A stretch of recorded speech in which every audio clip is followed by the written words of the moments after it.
I'm gonna give it a couple more minutes and then we'll get started.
Okie dokie.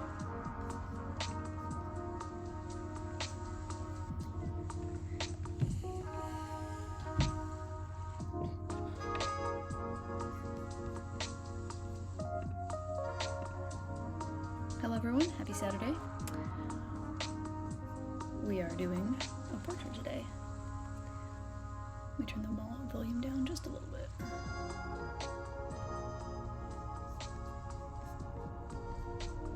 As always, let me know if the music volume is not doing it for you.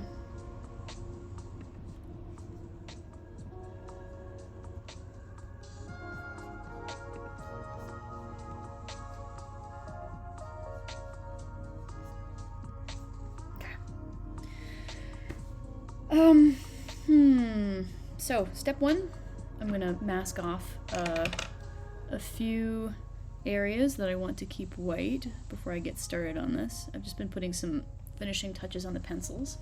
This is my dear friend JJ here. And I'm gonna mask off a couple areas. I'm gonna pick a palette, which I have been resistant to doing so far. So that will be fun. And then get started.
It's really bright, direct sunlight in this photo, and so there's a lot of reflections, really bright white reflections off of my model's skin, which in a finished piece I love. So it tends to make for a very a lot of nice contrast, but it does make for a little bit of a pain in the butt when you're putting the frisket down.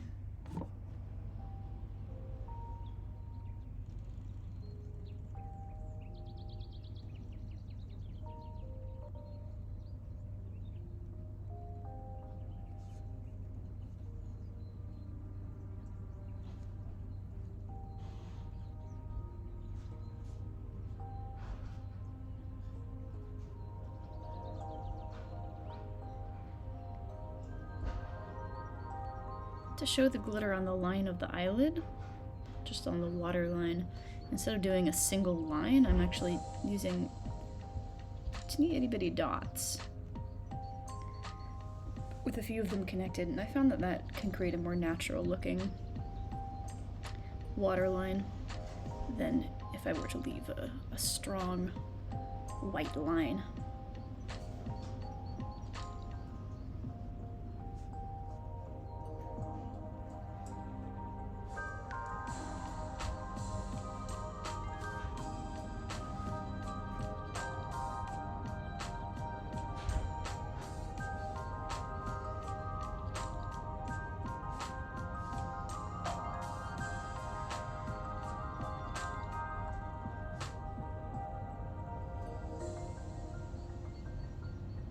I'm not entirely confident I got the drawing in this eye quite right, so I may be adjusting a little bit as we go. It'll be fun.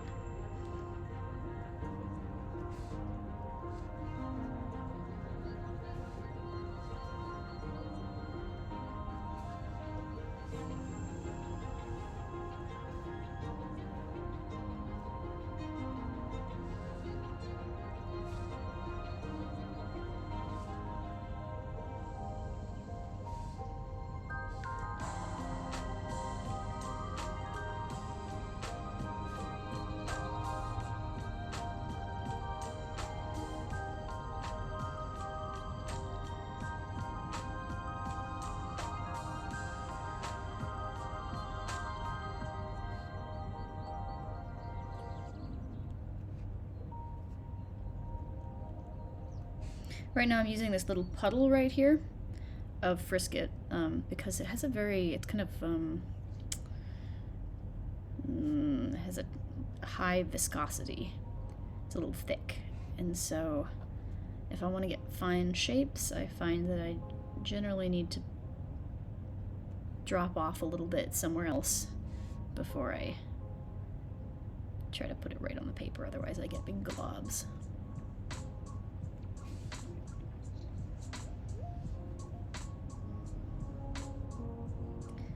And if you haven't been here before and you haven't seen me do this, what this is doing is applying just a little bit of a rubbery resist fluid that will dry very quickly to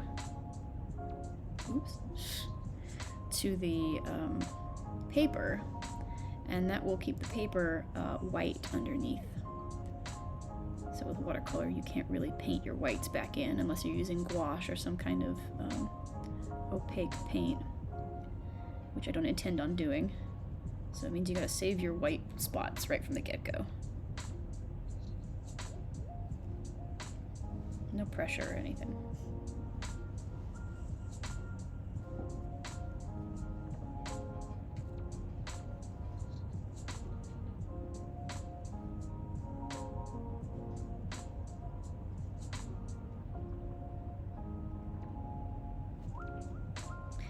Of course, the tricky thing with Frisket is that it's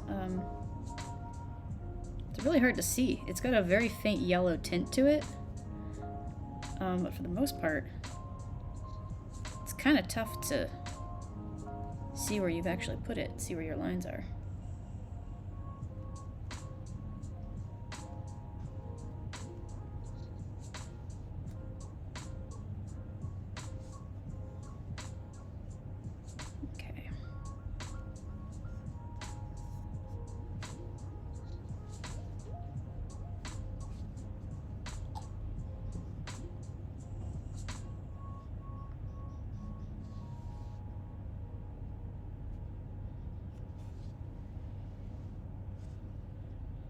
For instance, I may have just painted in some white space for lashes in there, or I may not have. It's kind of impossible to say.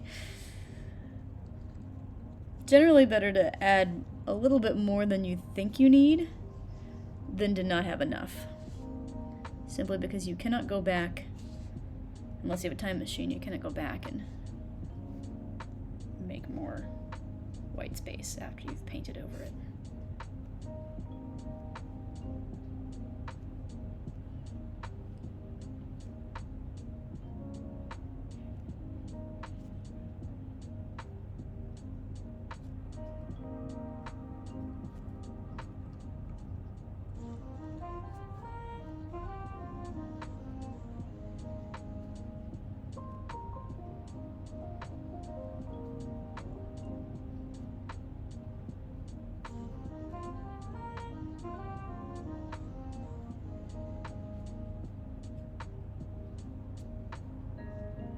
I'm not going to try to get all of the highlights that are in his beard, simply because Frisket's not really the tool for that.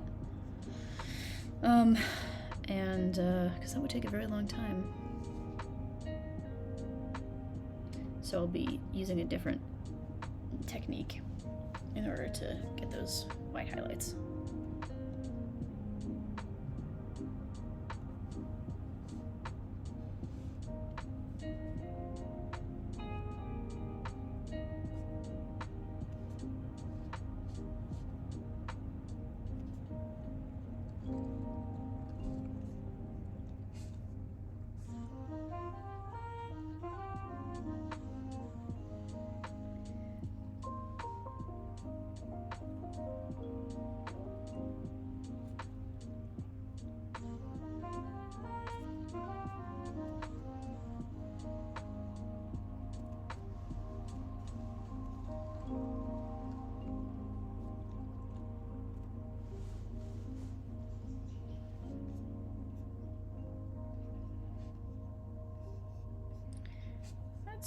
Pretty close to what I'm going for. So I'll call it good there on the Frisket. Take Take this guy off. Now I gotta pick a palette. I tend to use sort of the same like 4 or 5 colors all the time. In part this is because they're my friends. I've gotten used to them. I know what they do. I know what they look like. But I think I might push myself to expand a little bit outside of that palette.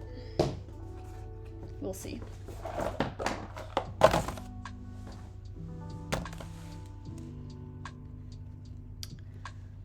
So in this piece, the blue that I see is primarily, where are you? There we go. This ultramarine blue. And I like how ultramarine, it granulates. It kind of creates some interesting textures. So I'm gonna go for that for a lot of our like sky blue and shadow blue textures. I may end up sort of dipping in some phthalo-cyanin blue, which is one of my favorite longtime blues, to kind of zhuzh up some of the shadows, because that adds a really nice sort of teal, bright shade to it. For my yellow, I tend to use quinacridone, nickel quinacridone, gold, or gamboge, and I'm gonna stick with the yellows I usually use, if only because the other yellows I have, Hansa yellow and yellow ochre, are not appropriate for skin, really. Or I have not found them to work too well with skin. Also, my scanner really doesn't like the Hansa yellow for some reason. So I'm probably going to use some combination of these, which I already have on my palette. And for our reds, I always use quinacridone red. I think I'm going to keep doing that until I'm convinced that there's a better red to use. This is why I end up using the same colors all the time. I'm going to keep using quinacridone red. And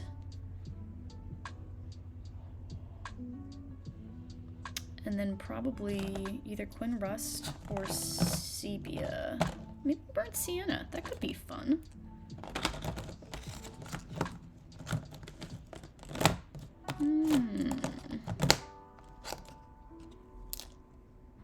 Yeah, we'll start with that.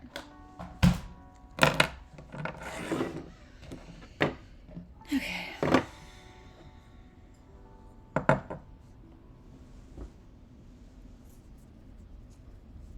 I already have a lot of color on my palette because I was working sort of late into the night on a much bigger piece.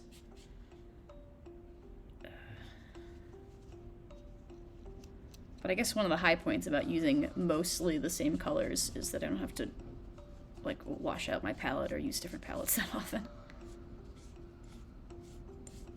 Right now I'm just wiping off a little bit of it so I have kind of a clear area to mix some colors. My bottom shade, I'm gonna start with the skin, is gonna be a little bit of Quin Gold and probably quinacridone rust and Quin Red. So it's a quinacridone party. They go together well.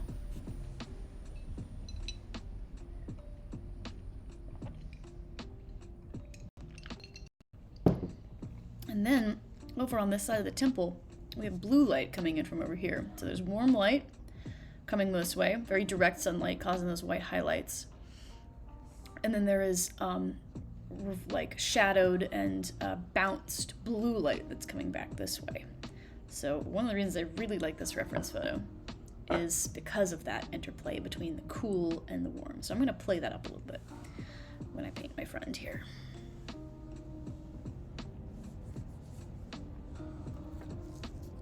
Theoretically, anyway.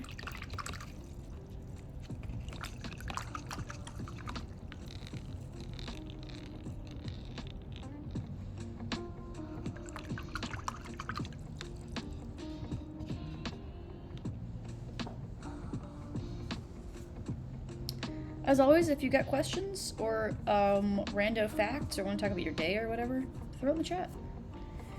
And if you want to lurk, lurk.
And I'm starting with a layer of pretty much the palest shade I'm gonna use for this layer.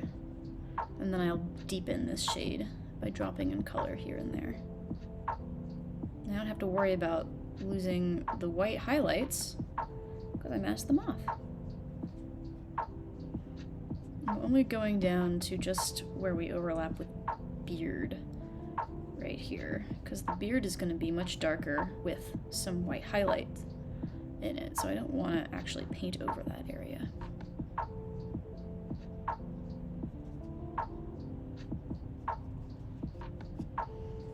Everything I'm going to put down in this layer is going to be soft and fuzzy, and I'm going to really I'm trying to nail down colors, kind of the general area of some of these colors without necessarily being too explicit about the shapes.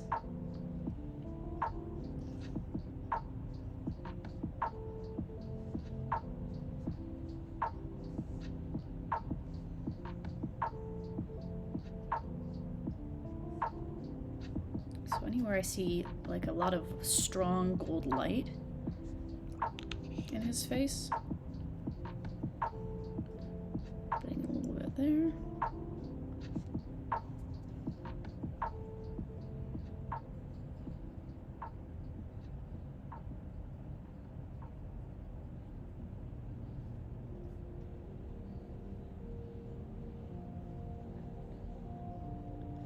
And bringing in some nice richness.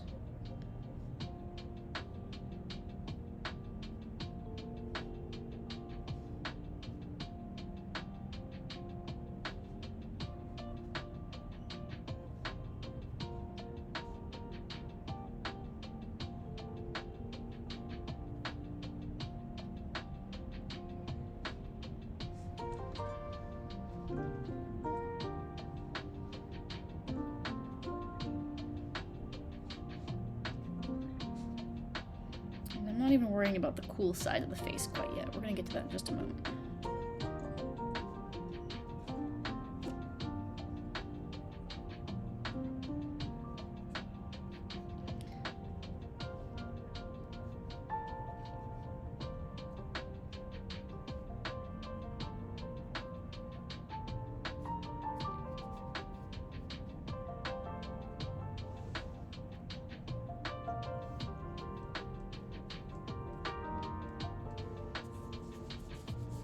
This little bounce of cool blue light on the side of his nose, so I just want to make sure I don't put too much warm pigment in there.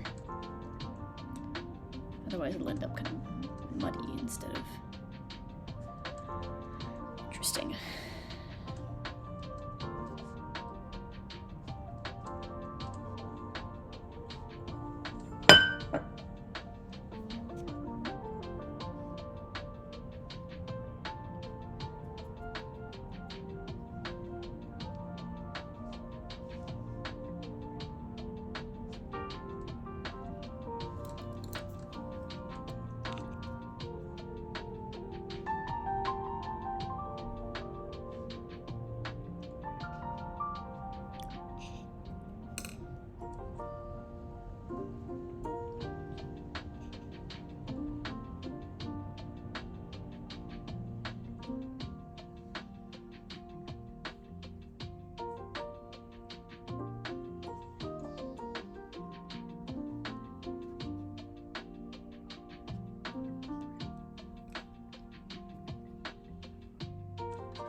Make sure I don't skip on giving out his forehead enough tone.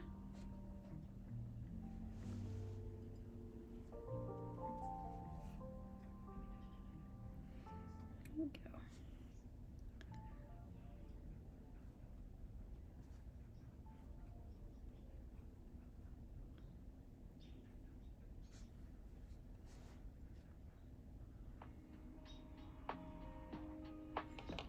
So that'll do it for the warms here.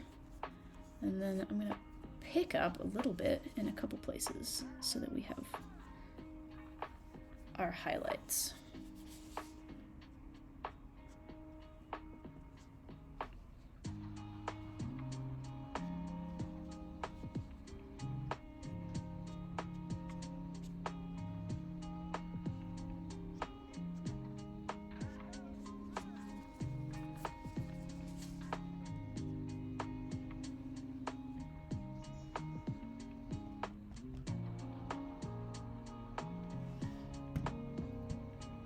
The glare on this isn't really ideal.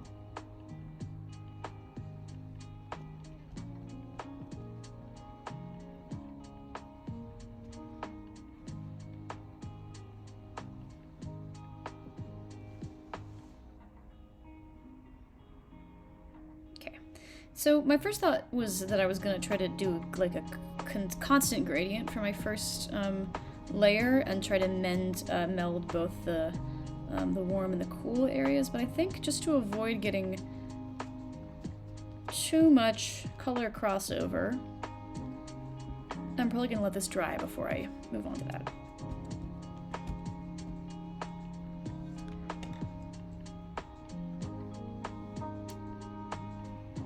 Now, as it dries, as the pigment moves around, it starts to sink in and seem much lighter in some places, and so I kind of prod it along and drop in new concentrated pigment in some areas, which helps to make sure that I end up with as much saturation in this layer as I really need.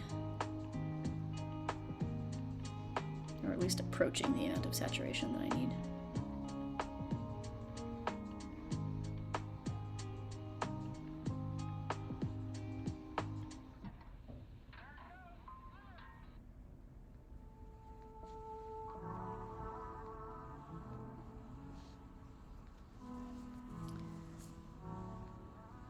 And that this phase one needs to be really pretty careful about picking at it too much. Because it's very easy to get sort of at this stage you can make things kind of smudgy instead of smooth. So it's kind of the danger zone for overworking it.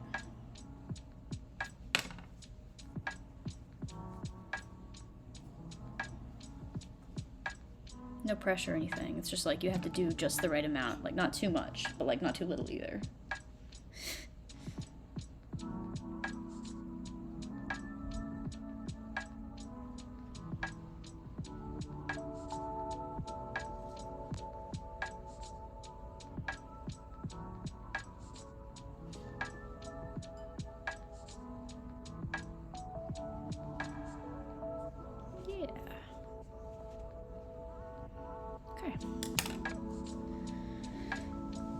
Let that dry. Oh, hello Miranda. Welcome back. Good to see you here again. Yeah. It is finally now less stormy. We had a solid week of ice storms. Everything closes down. We don't have snowplows, really, out here. So,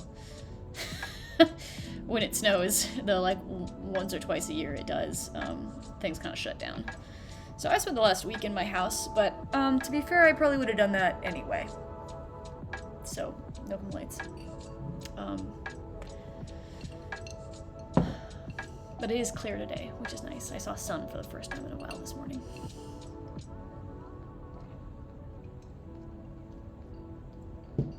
If you want to volunteer what you're reading, I'm all ears. I think I saw that you finished The Will of the Many.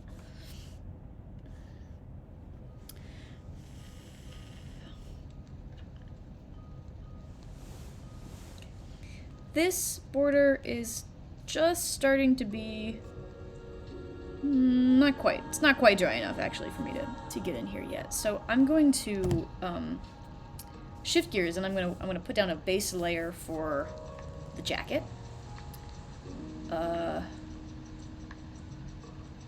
I was gonna make a decision. Compositionally, there's a lot of like lines kind of moving this way, narrowing the distance, and I was considering moving the line of the jacket a little bit to match that. But now I don't think I will. So, great story. Nothing happened.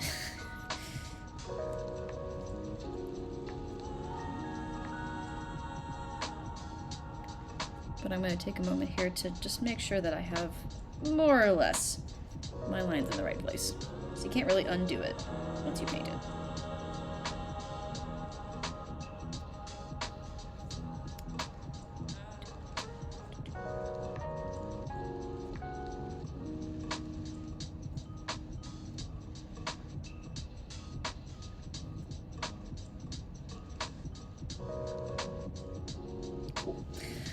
More or less the way the shadow's gonna work for the jacket is gonna be, it's like basically 2 colors, 3 colors-ish.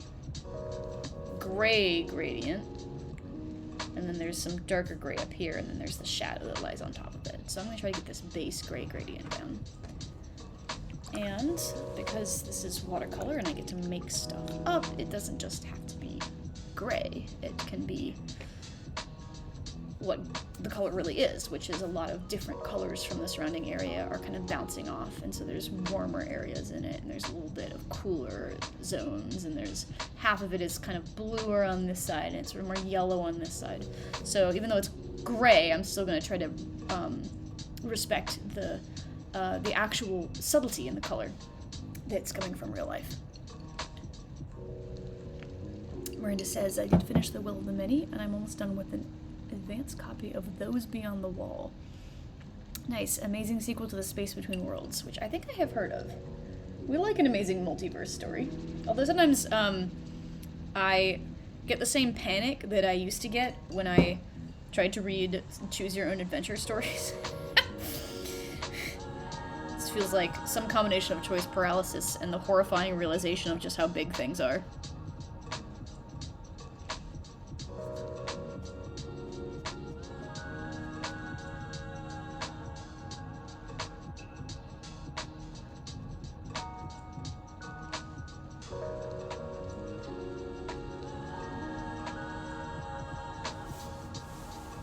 Okay.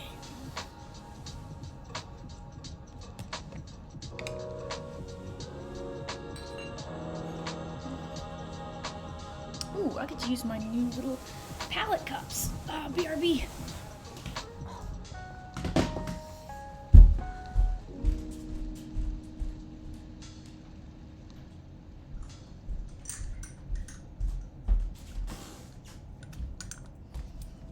Up these little secondhand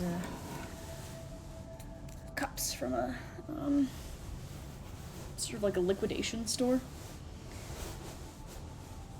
and I think they're for some kind of condiment, but they do a perfect job of creating a nice little space to put some paint when I want to mix like more than a few dots worth of a color. Just gonna take all these sales stickers off. There we go.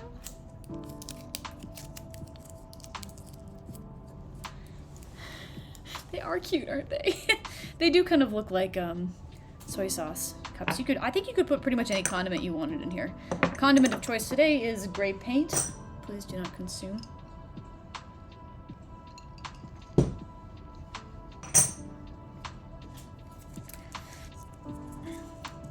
While not as toxic as oil paints, simply by virtue of not requiring a toxic solvent, watercolors, professional grade watercolors, are actually still pretty toxic.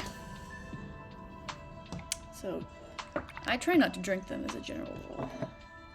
Alright, so how do you make gray? Gray is a complex color, and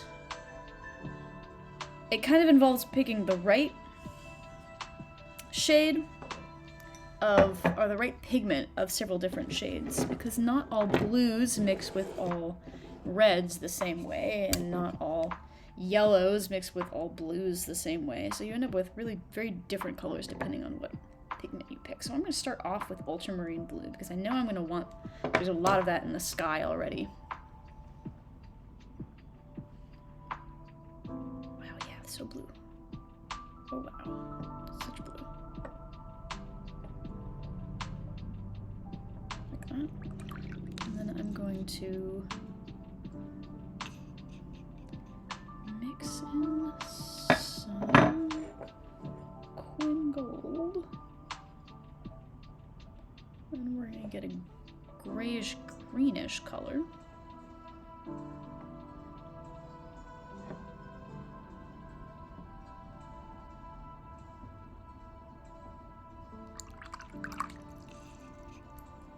And just for fun, so we can watch how this proceeds. Is there glitter in here? Oh my god. What? Here's our greenish. Kind of a nice green. Light. And then, if I mix in some red, it's gonna really start to muddy it.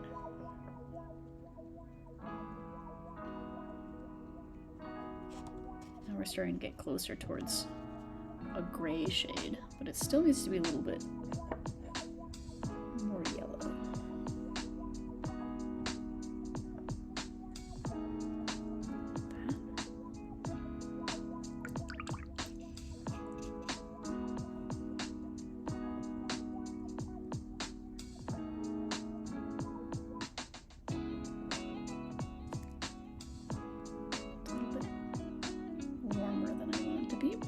About right for the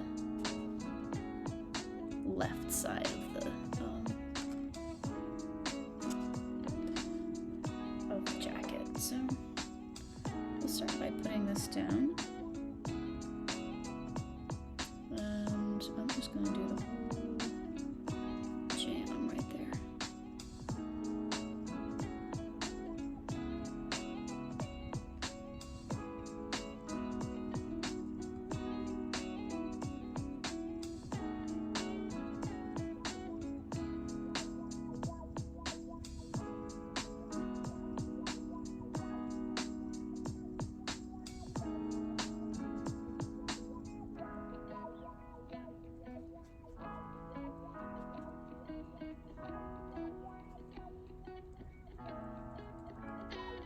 So I'm just going to start on one side at a time because I'm going to need a little bit of time to adjust these colors a bit.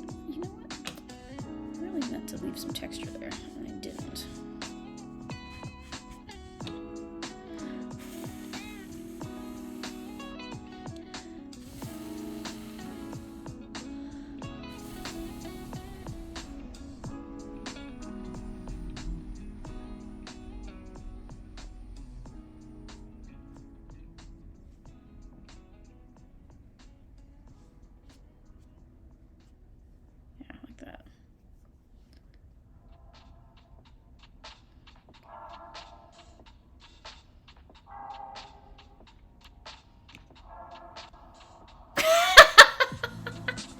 Welcome back, Gangle.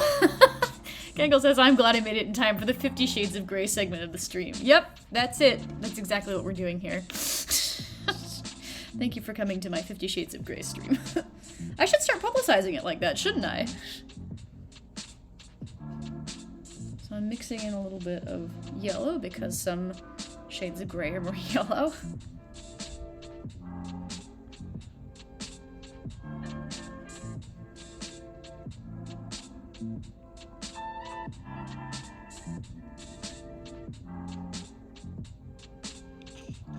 Ultimately what I want to end up with is like not too much specificity, which is really for me extremely challenging.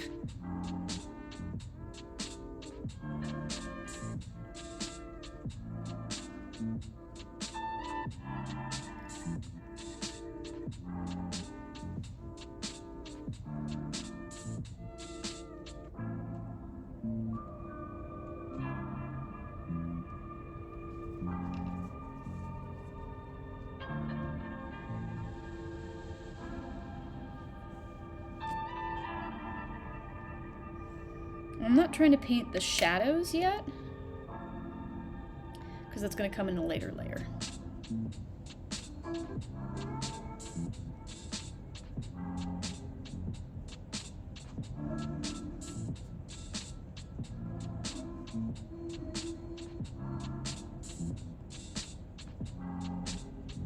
Oops, that was supposed to be white shirt.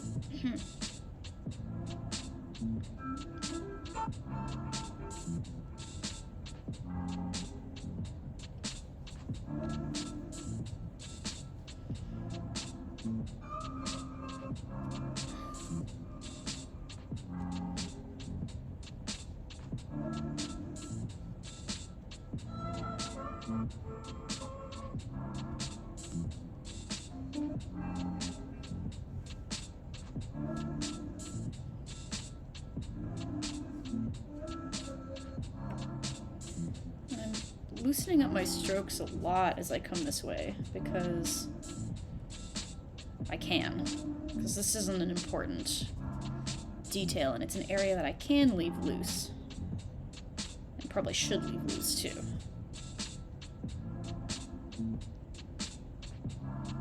The trick, of course, is getting the right amount of looseness in the right place.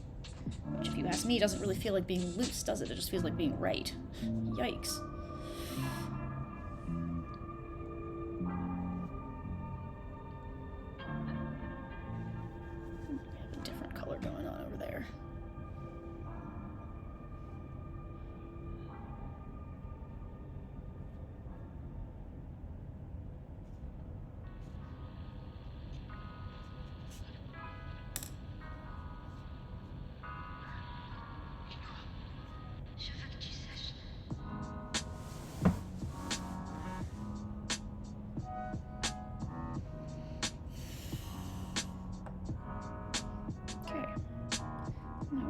Some character.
Cool. Okay. So I'm not gonna fuck with that too much. Ha, famous last words. Just kidding. There's too much something. So what is it?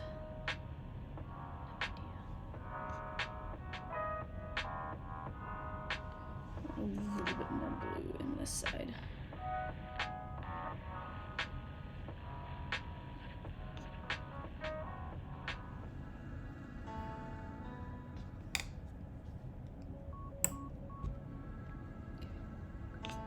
Like a really distinct gradient of like it is lighter and it is more yellow on this side, it is darker and it is more blue on this side, even if it's not extremely obvious.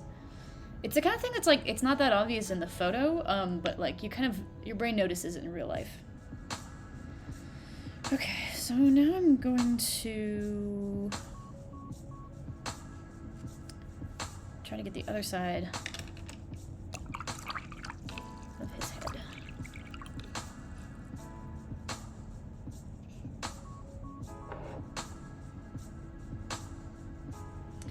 There's going to be a similar theme here, which is that we have bluer, cooler side, and we have warmer, browner, golder side.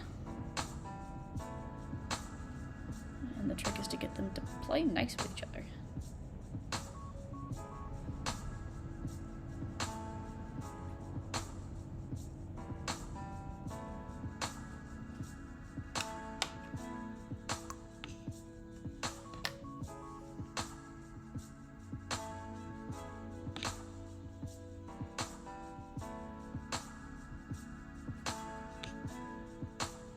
So it's probably impossible to tell from the angle you're at, but what I'm doing right now is I'm pulling up the puddle, the puddling water that I have here, because I want it to just be a smooth, like a soaking wet area and not a puddling area, because I'll have a little more control over where my pigments go. Okay, I am sick of not getting the right blue.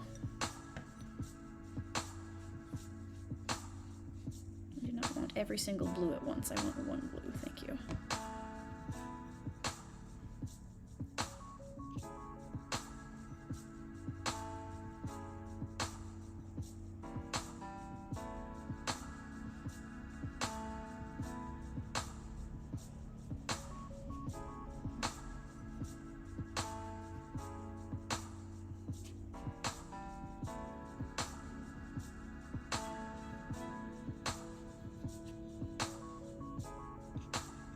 So the border between the blue and the brown and the gold is gonna feel really weird at first, but the shadow that I'm gonna pull in is gonna help normalize that and kind of cover up some of this strange transition.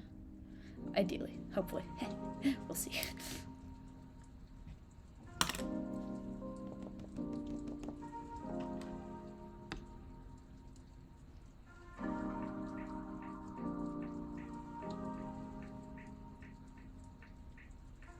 This would not be my first time painting JJ Blue.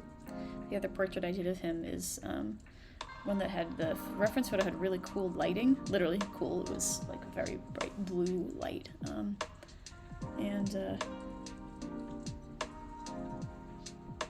so JJ's face has met these pigments on my paper before.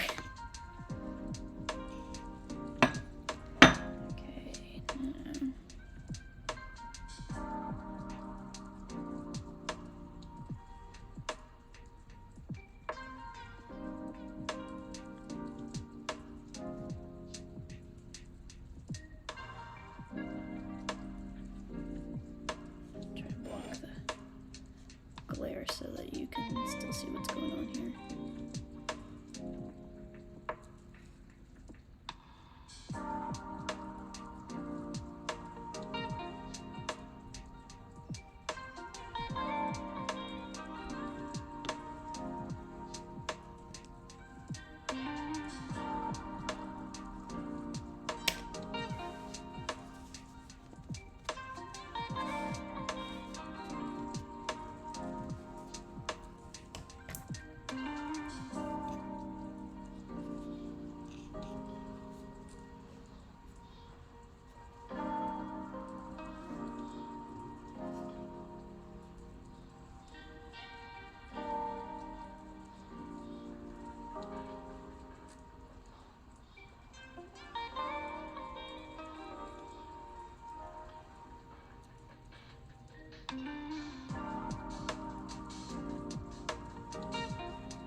of this stuff is going to be covered up by beard and hair. So it's kind of just more about getting the, like, underlying colors rather than trying to achieve any level of precision.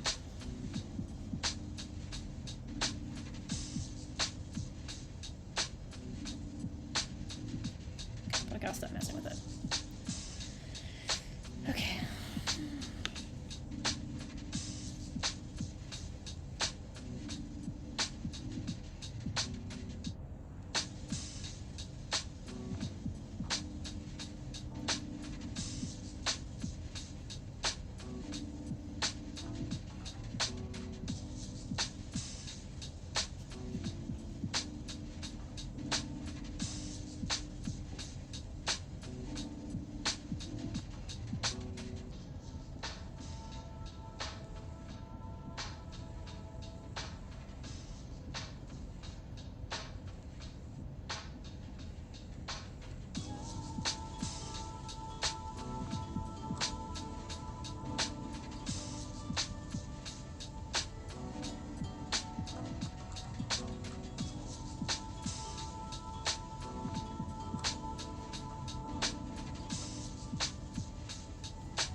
I'm following the same process here that I did when I started painting JJ's face, skin. I think that's the technical term. Is make a big, wide sheet of the kind of the lightest shade that I'm dealing with, and then start adding in color where needed. Most of this is going to be in shadow, but I want to make sure that I have the warm, really warm colors that show up underneath. I want to make sure that those are going to shine through.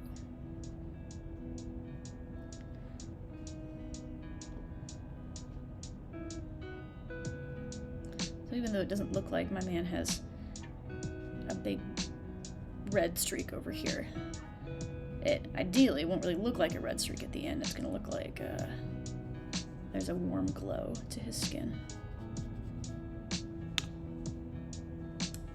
Yeah, but also you never know.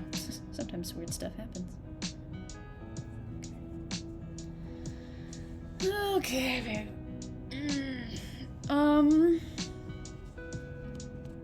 gotta let some of this dry. I think can't quite move back to here.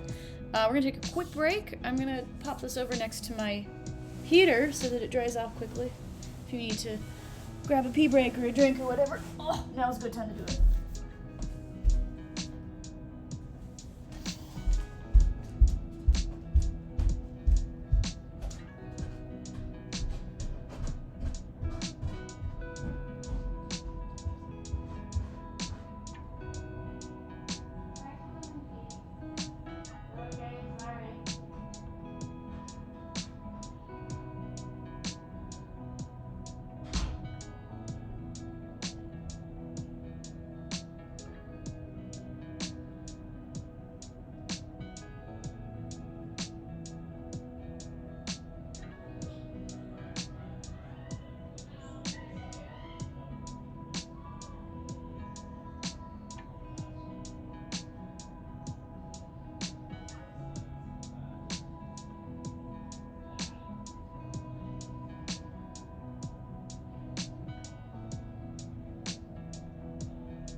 Okay, we're back with a mostly dry painting.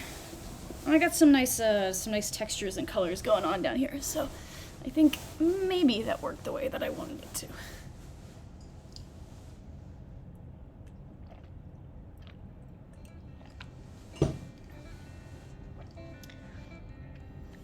Okay. This is a sneak peek of JJ as an old man with a white beard.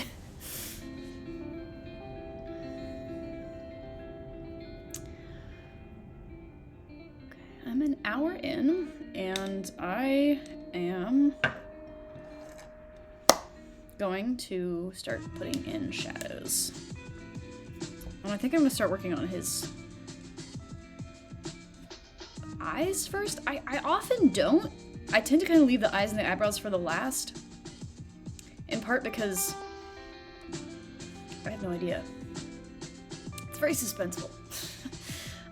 But I've been watching other people's painting videos, and I'm noticing that, like, most people don't do that. And there is something nice about, like, starting to see the face resolve a little bit sooner. So I'm going to do something nice for all of us, and I'm going to start resolving the face a little bit sooner. So let's zoom in.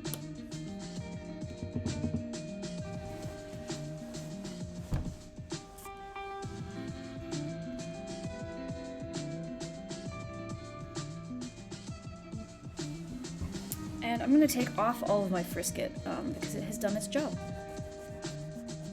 Or at least I'm going to take off most of my frisket. Where did my clip go?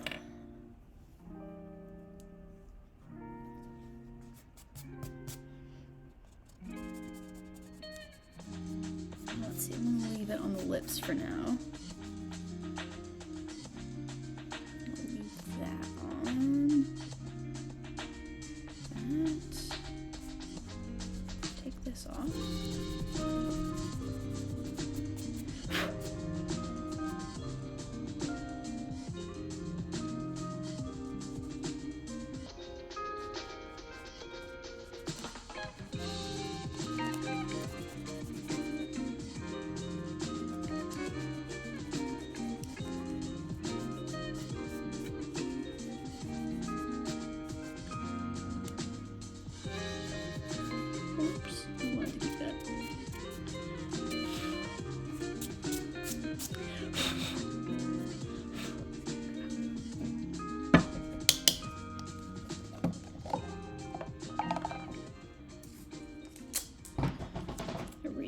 Spots of frisket. It's hard to remove tiny sections of frisket because once you start any place that it touches another piece of frisket, it's gonna pull that stuff off as well.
Says 50 Shades of Frisket has a nice ring to it.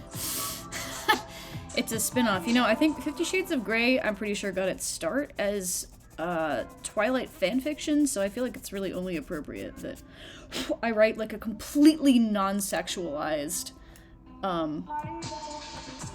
fanfic spin-off of 50 Shades of Grey called 50 Shades of Frisket that's just about painting supplies. It's only right. Things must come full circle.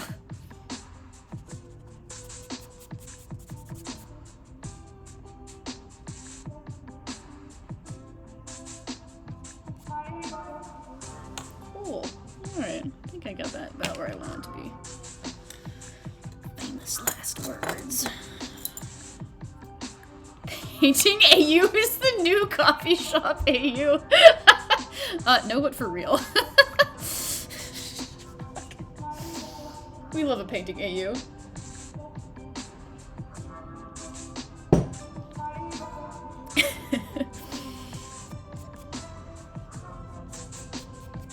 While this is finishing drying, it's almost dry, the frisket, I'm gonna soften some of the highlights on his nose because those are intended to be very soft highlights.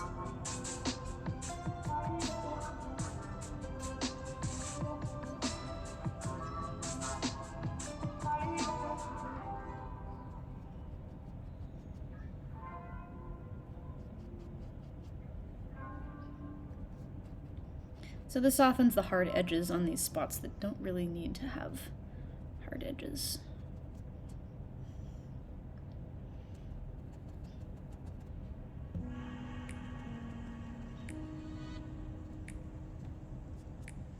Little bits of frisket flying around in here. Yikes. Get off.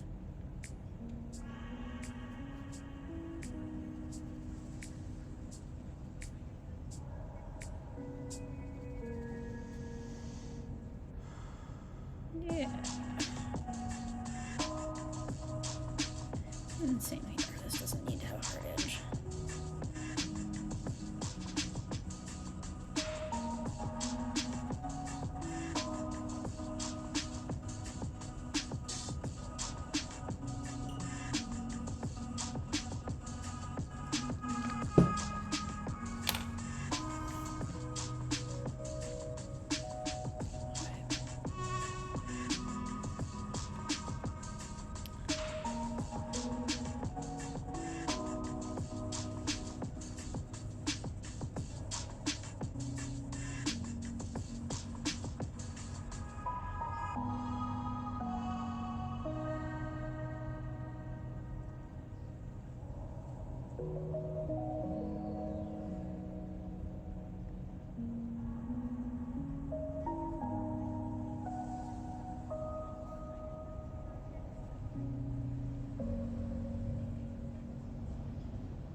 Can we see enough? Are we close enough here? Just let me know if you want me to adjust the camera in a direction.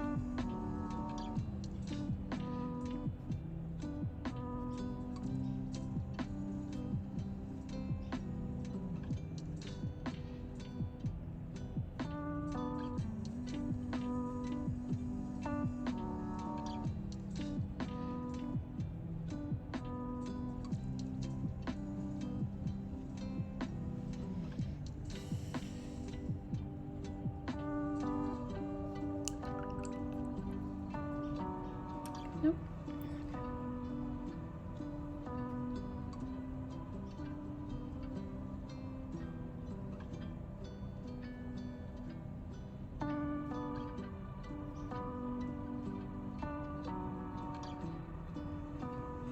Why do I always put the cursor right where I need to see? Rude.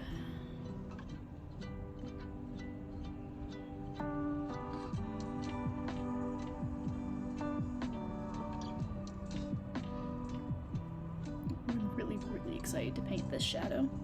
The shadow is fun because it's really cool. This is the nose shadow. Very cool here in blue at the bottom, and it's really quite warm up at the top. Again, we have a theme going on here, which is I have a fixation with warm and cool transitions.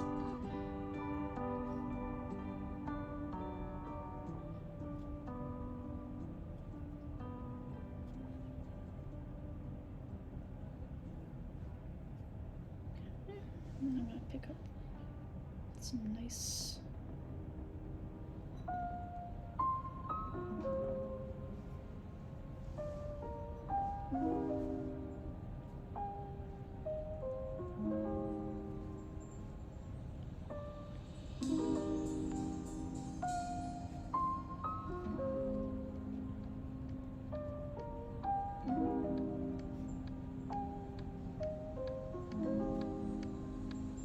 isn't that so fun? Wow.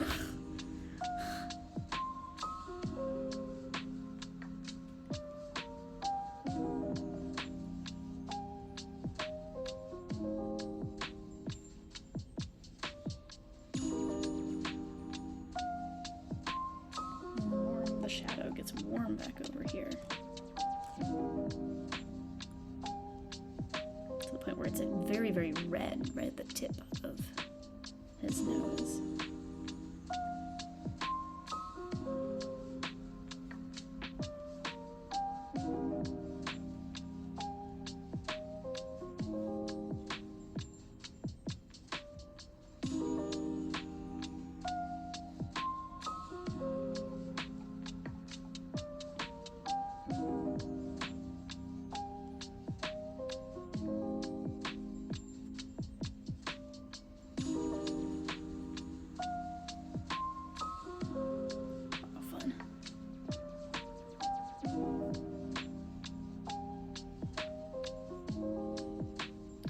So I'm mostly letting the pigment and the watercolor do all the work here. I just need to make sure that I get enough pigment down and it's a dark enough shadow so I don't have to go in and do it again later.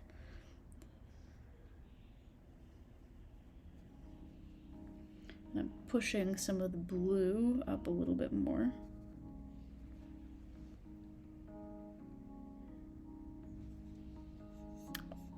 Oh, we have a raid.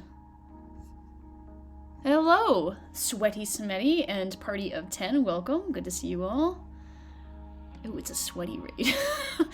Do I want to know what you guys are doing? Happy Saturday! Hello, Sweaty Smetty. Hello. Ooh, it's the noises. Hello, thank you, Sweaty Schmetty, for the follow.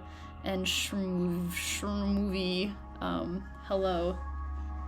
Yay, fellow artists spreading the love. I really appreciate getting rated by other art channels. Cool.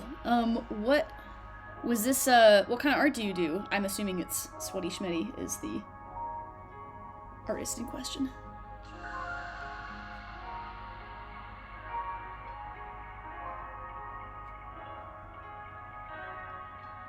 You guys came here just in time for this really, really lovely shadow that I've been so excited to paint.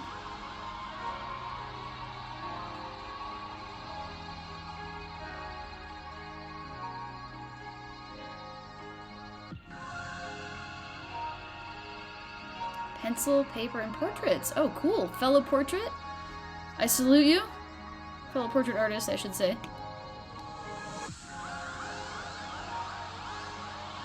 Nice.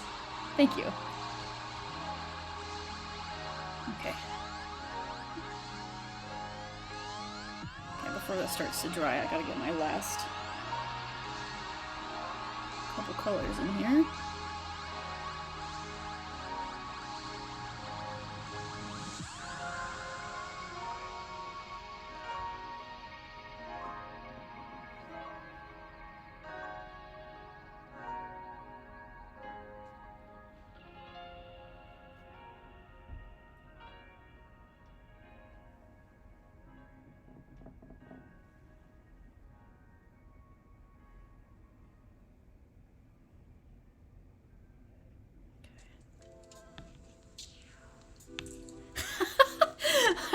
Shmovie thanks. Shmovie says, yeah, this painting is looking so good already. Damn, no ugly stage here. Thank you for saying that. I think this is one of my first paintings in quite a while that has not had a significant ugly stage. This is not to say it won't have an ugly stage. I really appreciate you saying that. Because my paintings really go through ugly stages. I think anyone who's been on my channel for long enough can attest to that. Oh, sweet. Oh, thank you for checking my Instagram. And for the follow. Sweet. Yeah, Shmovie, I totally feel you on that. I think it's totally normal for paintings and art and portraits especially, to go through an ugly phase, because like we are really, really picky about faces. By we, I mean like the human eye. And you notice when something is wrong. When the eyebrows aren't in yet, you notice. Everyone notices.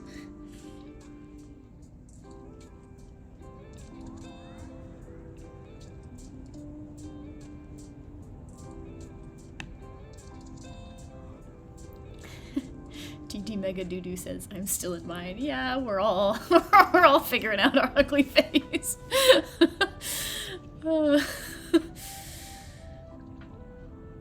I said, yeah, Sweaty Schmetty or anyone else who was making art or wants to share their art, you're totally welcome to like drop your Instagram in the chat or whatever. I probably won't be able to highlight it, but if you want to share it with anyone else who's here, I would love that. I'd love to see artists getting to share their work with other people.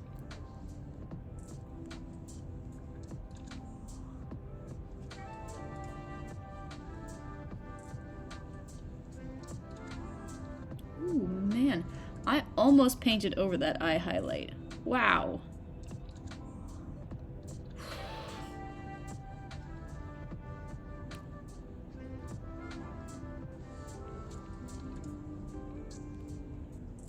This is what happens when you take some of your frisket off by accident.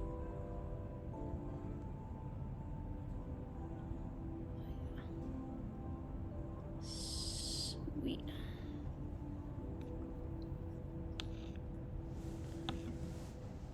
Oh,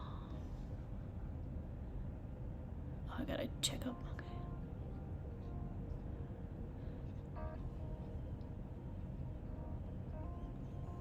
Sweet. Thank you for dropping the Insta. I'm gonna open that in a separate tab. Can I do that?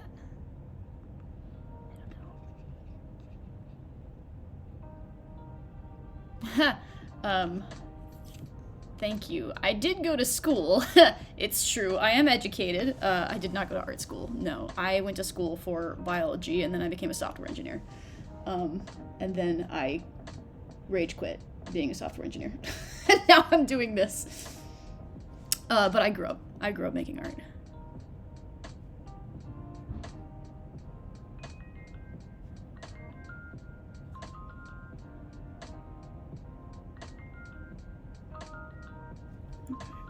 Ooh, no, don't go over my red. Come back.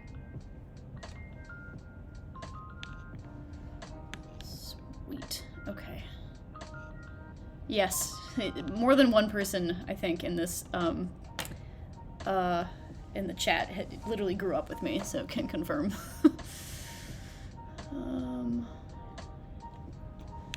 Thank you. I'm trying to go places, you know. Did you go to art school? I'm always, like, really curious and interested to hear about the experience of people who did go to art school, and also a little jelly. I feel like it must give you, like, I don't know, maybe better connections or something? I always feel like I have no idea what's going on in the art world.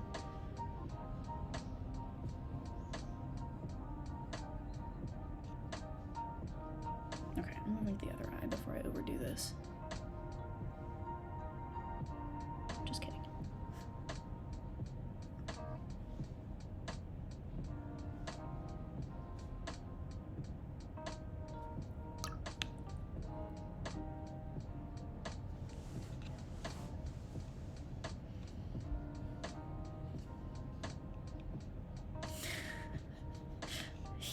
Miranda. You really do have some of my doodles from on your homework, or when you were trying to make me do my homework.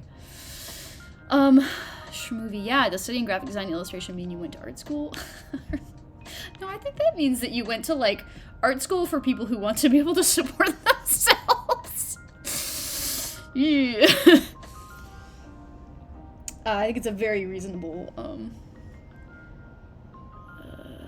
approach, because then you get, like, I think, like, not to diss on art school, I'm kind of jelly, I didn't do that, but, I think there is a lot to be said for, like, studying design or, illustration, what do you say? Because they're very,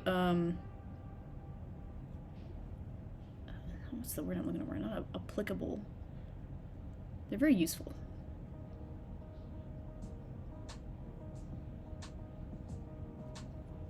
Skills.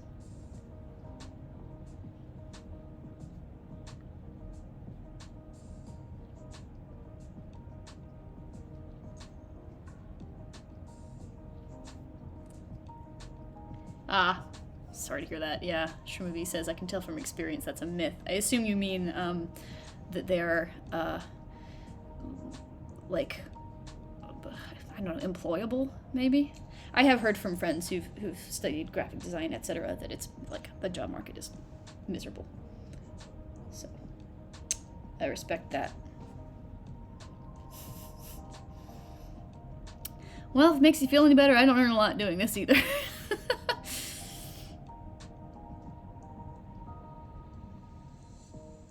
But that is very much a choice on my part. I can't complain about it.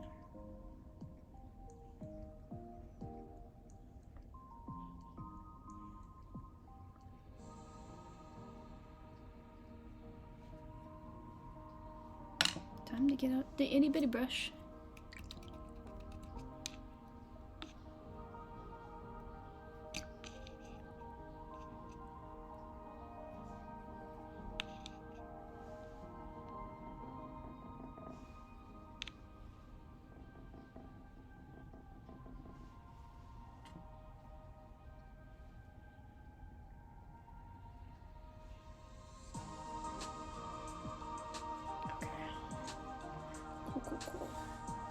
So I'm gonna give my guy some eyebrows as a treat, and then zoom out a little bit and start getting some of this big shadow in along the side of the face. I'm really glad to hear that, like, starting out on the eyes first has helped it not have, or like have less of an ugly face. But I am really wanting to get some of these big shadows in. I was just telling my people who are on this channel earlier that, like, I usually oh, that's so much eyebrow. I usually don't, I kind of like save the eyes for last and the eyebrows for last, and it results in, like, a really significant ugly face for the most part. But it also means that, like, when everything comes together, it's very satisfying. And so for this one specifically, I was like, I'm gonna try doing something different, because I've been watching videos of people painting portraits and they, like, don't wait until the last minute to put the eyes and eyebrows in. So I'm glad to hear that's paying off.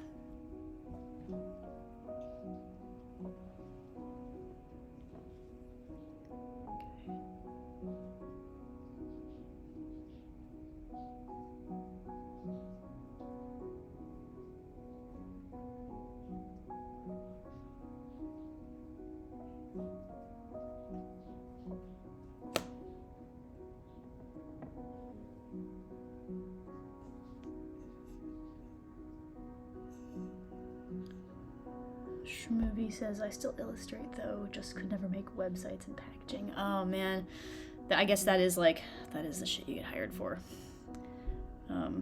Funny, I did work in web development for a long time, like on the software side of things, and I kept having people be like, oh, you're an artist, right? You wanna, like, can you design this web page? And I swear to God, every single web page that I, like, designed from scratch sucked. I did not. Art skills do not necessarily translate. I mean, some people can make it work. My traditional art skills did not translate into making good websites, good-looking websites. So mostly I worked for big companies where we had like designers, you know, to do that kind of thing. But... Okay. Eyebrows, eyes, amazing. Let's zoom out. We're gonna serve some shadows. My poor old man, JJ. I feel like I need to take a picture of this and send it to him. Tell him this is what he's gonna look like when he's 80. White beard, no hair. Stay strong.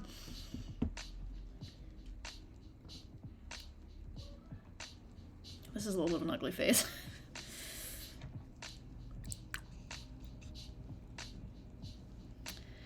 Okay, how do I want to do this?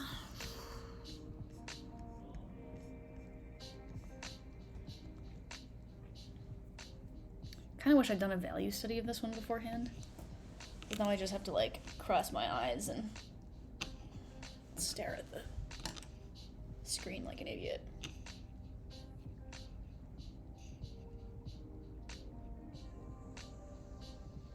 Bad news, I had to do the beard first. Okay, that's gonna be fun. So, to do that, we're gonna get scrubby. Where's my scrubby brush? Is it this? So I'm pulling out an old crappy brush here because I want to get some texture, so I don't have to like paint all of those white highlights. Oh fuck.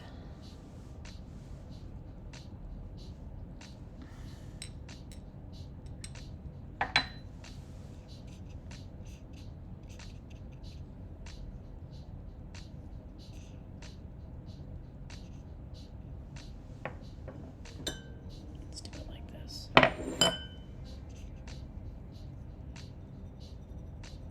I'm mixing Payne's Gray and what is this? Sepia that I already have on my palette. This makes a pretty good like black approximation. I don't use pre-mixed black like lamp black or anything because I find it blows out my other colors. So instead I tend to use like just a very dark color. Spread the brush out a little bit. I'm gonna test it out. Yeah, like that. And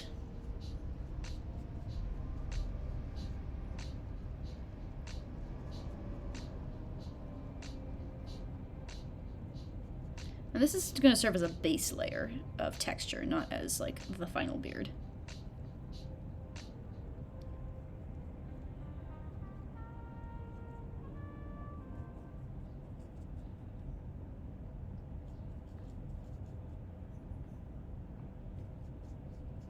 But it can let me give some directionality to the shape.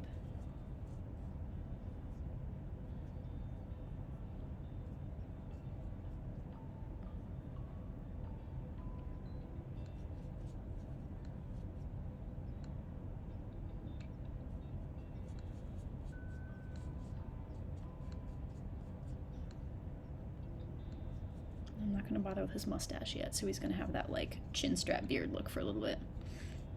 Sorry, JJ.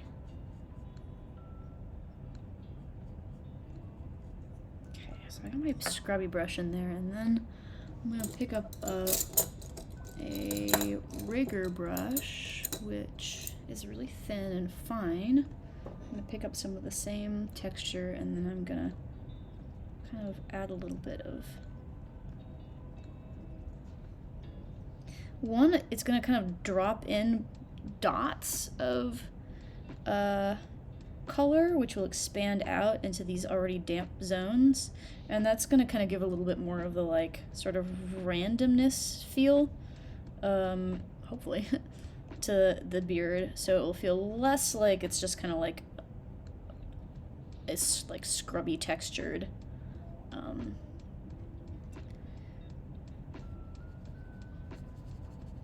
light and dark area, and a little bit more like there's like kind of a hair quality to it.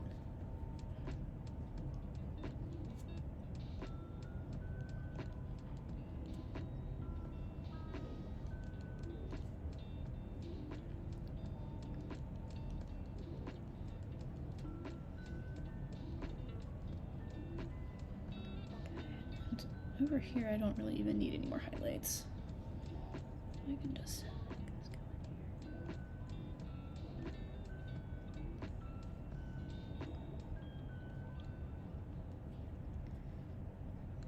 So something I want to do is I want to start pulling in a warm color to the right side of the beard. Come on, bud. Get over here. Because you may be extremely surprised to hear from me. There's a warm edge and there's a cool edge.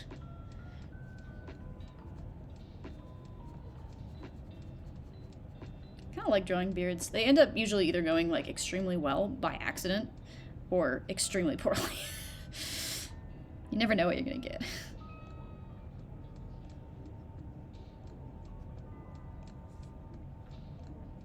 Yeah.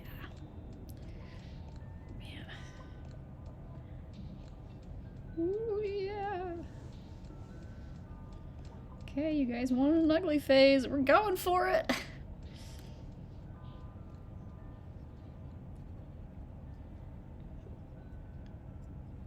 I'm gonna move in, add just a little bit of these nice warm tones in to the middle bit. And then a little bit more blue, including our paler ultramarine blue to the shadows over here. Just to make sure we stay on my cool warm thesis.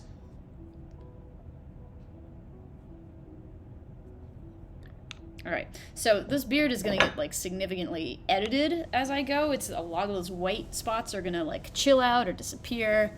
There's more like strong texture here than I'm gonna keep, but it's enough for me to get this shadow in. I needed to have this here first before I try to put in that big shadow. So.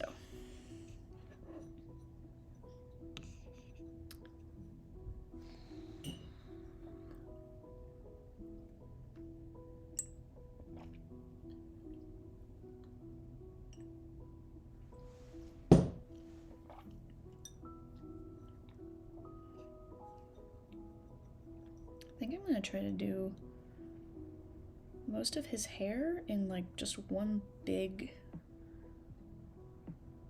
layer. Hope that works.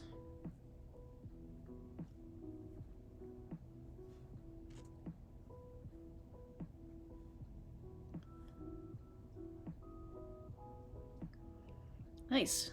Miranda's making grilled cheese and broccoli for dinner. Thank you, Early Shift, for joining. Really, really nice to have you here. Thank you for, especially early in, where there's like usually not a lot happening. Please enjoy the broccoli and the grilled cheese.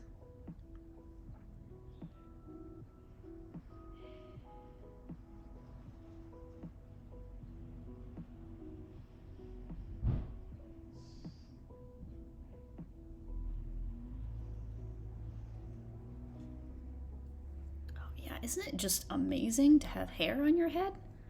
My guy.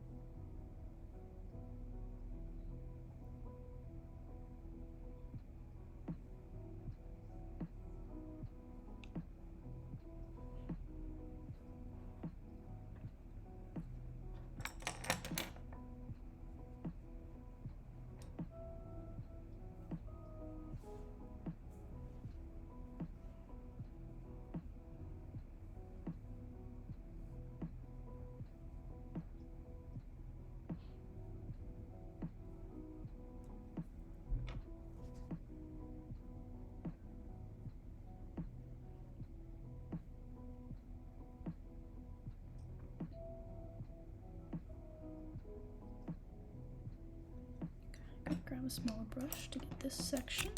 Oops.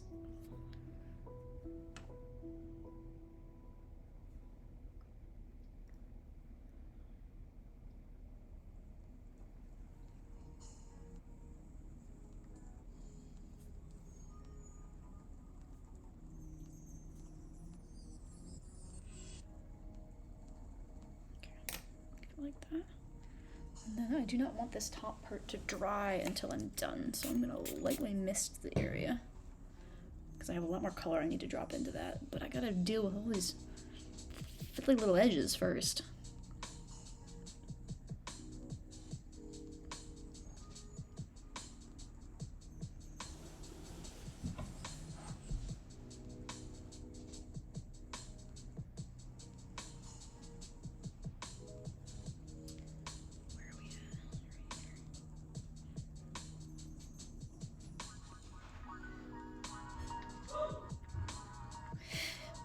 Please ignore the noises coming from my upstairs.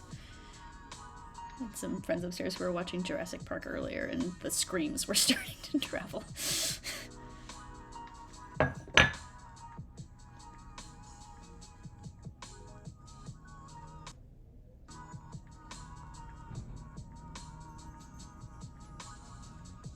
I'm probably gonna go back and add more shadow to his ear once I get that color balanced, but for now,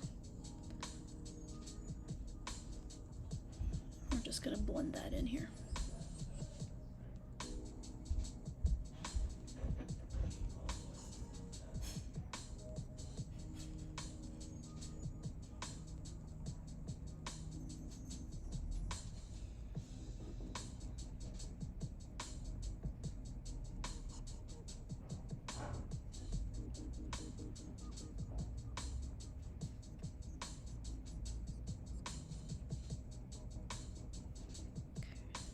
Make sure I get this to the right spot.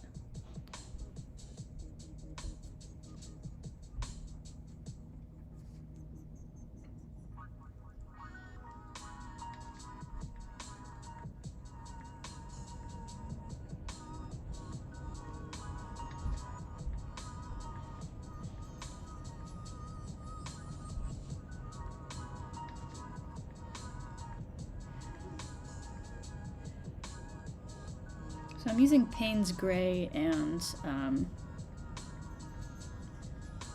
a little bit of extra of my blue, of my ultramarine blue. Payne's Gray is actually already made up of ultramarine. It's got ultramarine and what, like burnt sienna or something in it.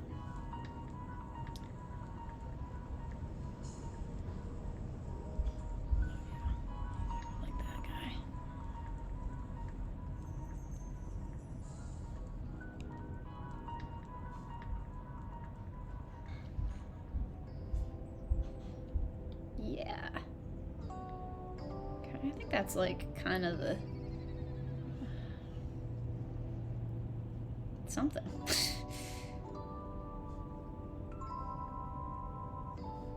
Just trying to get his fade right.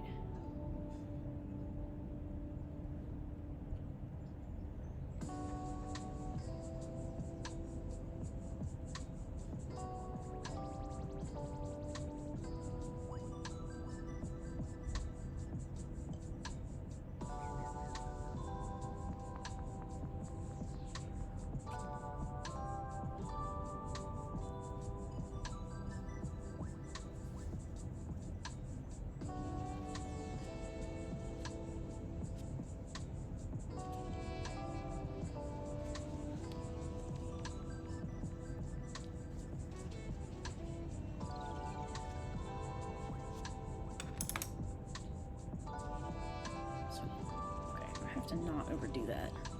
I'm on the verge of doing so. So I'm gonna, what am I gonna do? Nothing. I'm gonna put my brush down.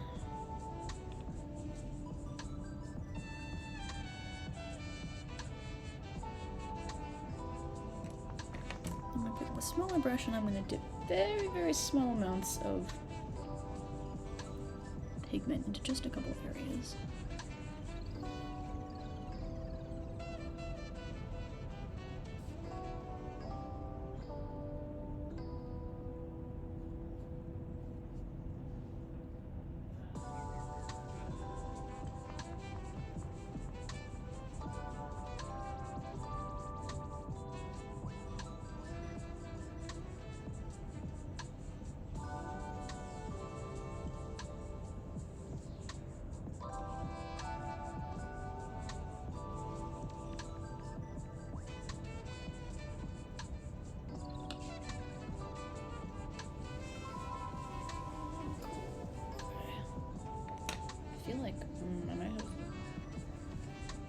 think I brought this shadow a little bit too far forward on his forehead.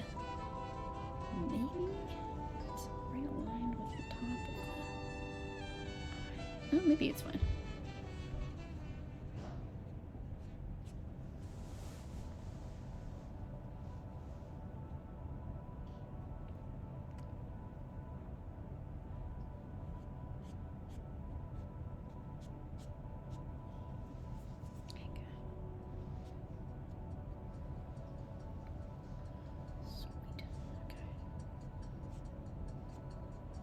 I'll go in and I'll put more of his actual beard in later.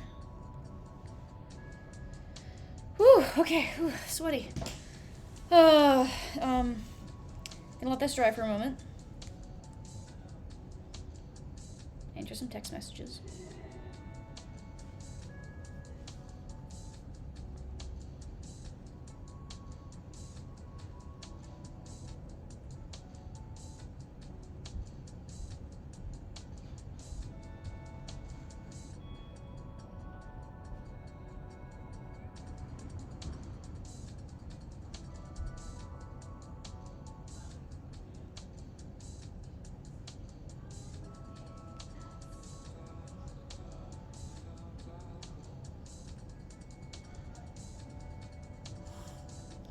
Friends who text me just to ask if I want them to pick me up some meat from the halal market.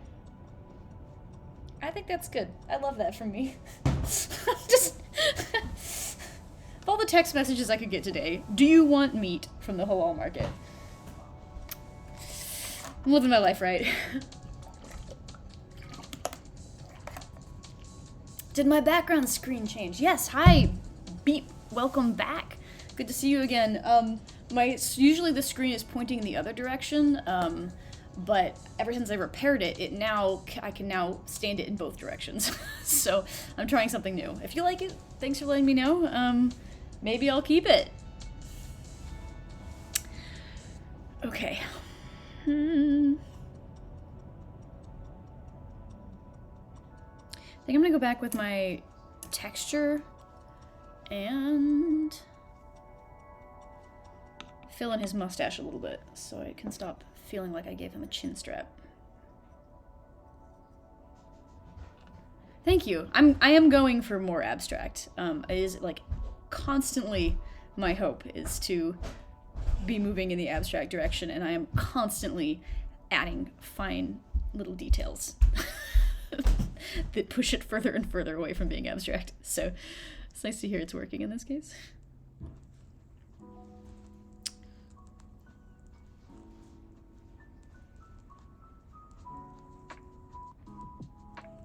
And it's not that fine details make something not abstract so much as like a lot of very accurate representational stuff turns out not that abstract. I'm a sucker for representation, but I think that being able to abstract and have a quality of abstractedness in work and artistic work is an overall very significant strength, and so it's something I'm trying to grow in myself.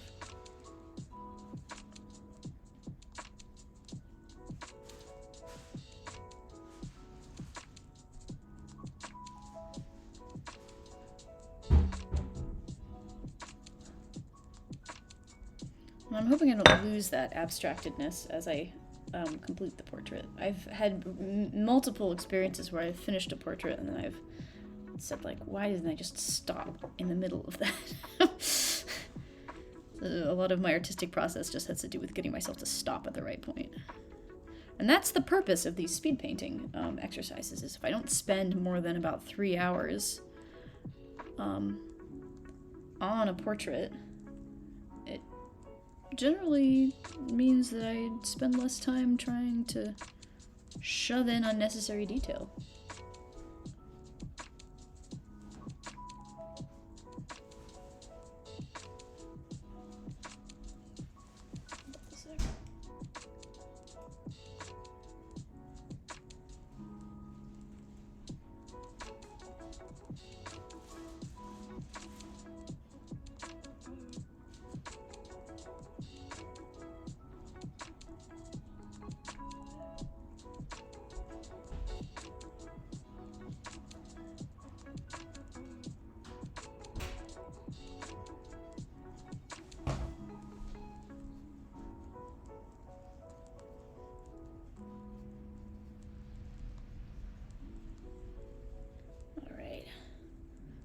mustache lives, my guy.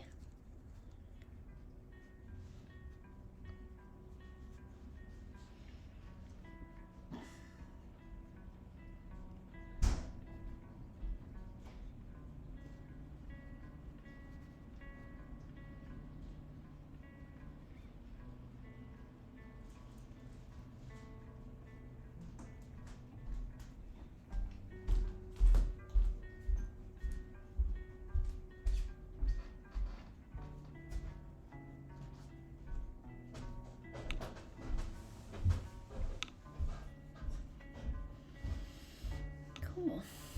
Okay, I might. I mean, my original plan was to like refine the hair a lot more, but I might just leave it really loose. I don't know. We'll see.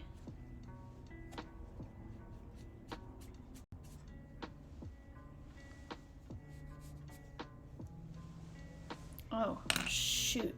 My camera just froze, it looks like. You good? Oh, yeah. Sometimes it, just rolls over and dies, and then I have to restart the stream, so. Okay, ooh, let's zoom out a little bit. I'm gonna put in some of this, some of the detail into the jacket. So, again, hoping to keep it abstract. No pressure.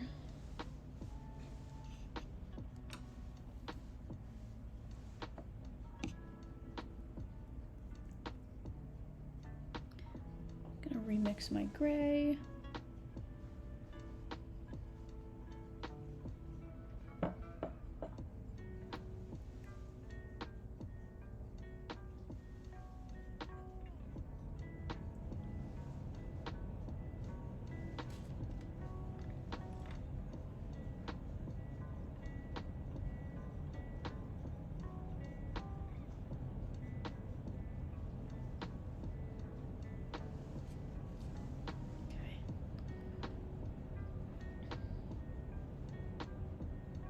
And for this,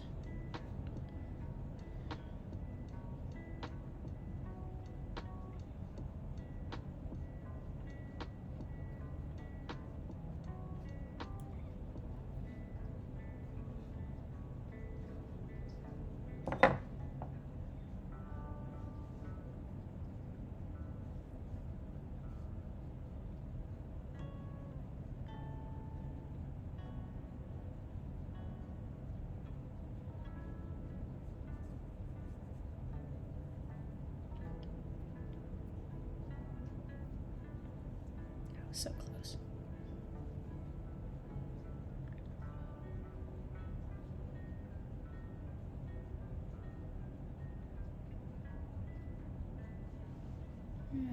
Yeah.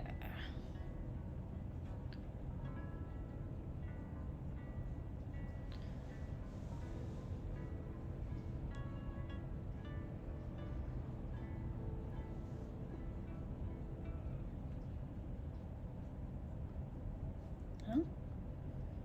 I think that works. I'm gonna darken it just a little bit.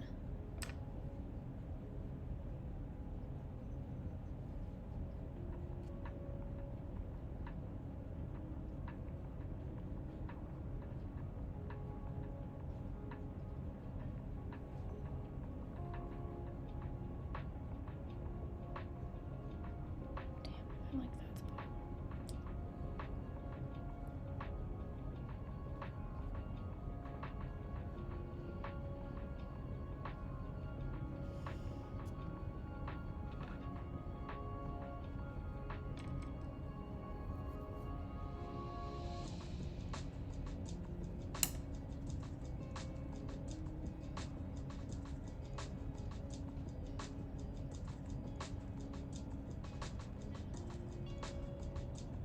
Okay, the getting too detailed alarm is going off. Oh god. Okay. Not important. On the other side.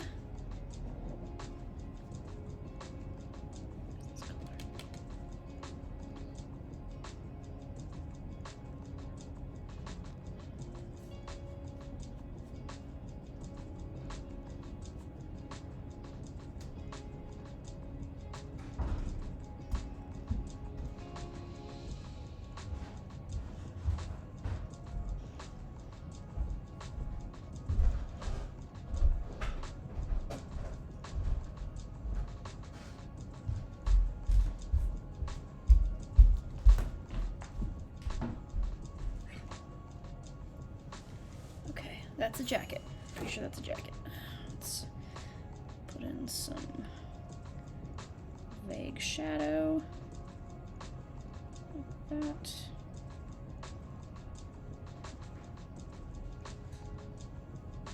Most notably right around here.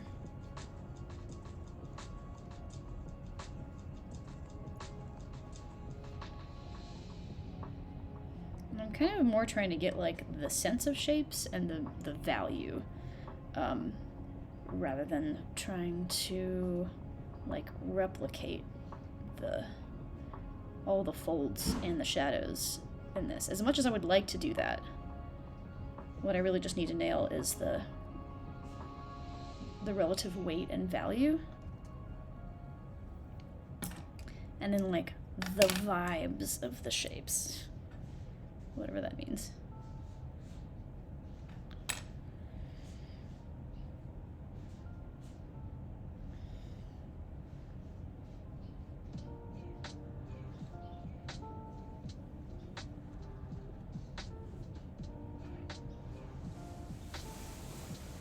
Yeah. And then the rest of the shadow up here I'm going to try to do in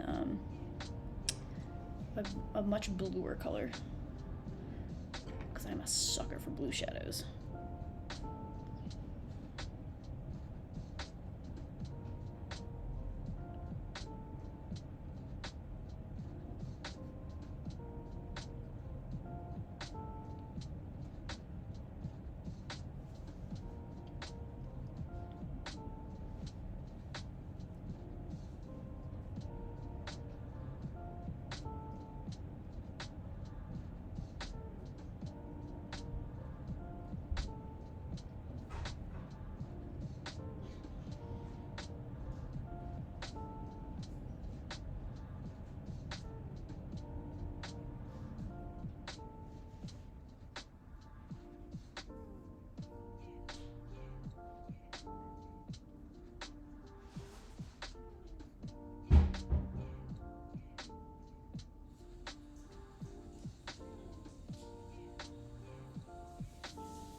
So what I'm creating right now are a lot of mid-tone shadows, and it looks kind of weird because like I'm painting like the light parts of the shadows, but I'll come in and I'll put the darks in later. That's gonna be really fun, and then it will actually look like shadows, probably.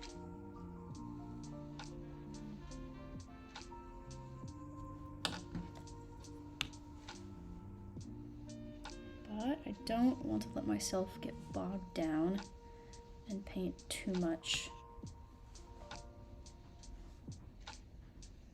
detail into this jacket, because the jacket is not the point of this painting. My beautiful friend is the point of this painting. Oops, that was a lot of teal. Cool.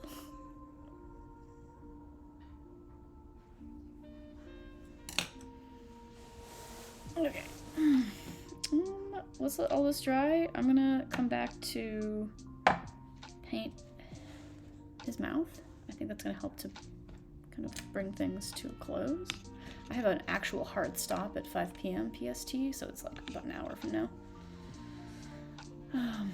Okay, so zoom in. And I'll just end wherever I am. I suspect I'll be mostly done. Usually the way that this goes is I kind of like, I'll add finishing touches on my own time, and then post the finished piece on my Instagram.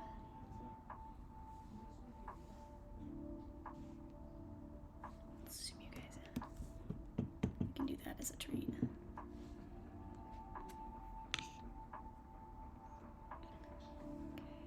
He's got some pink. Kind of already got the pink in here.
So this is just an extension of really everything that I've been doing up until this point, which is I'm making gradient shapes.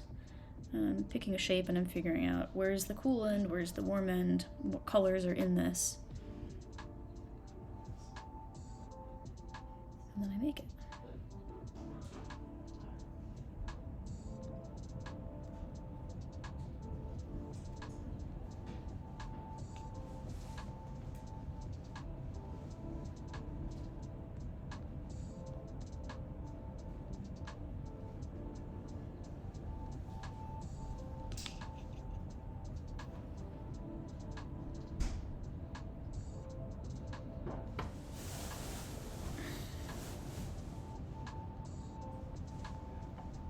Oh yeah, okay.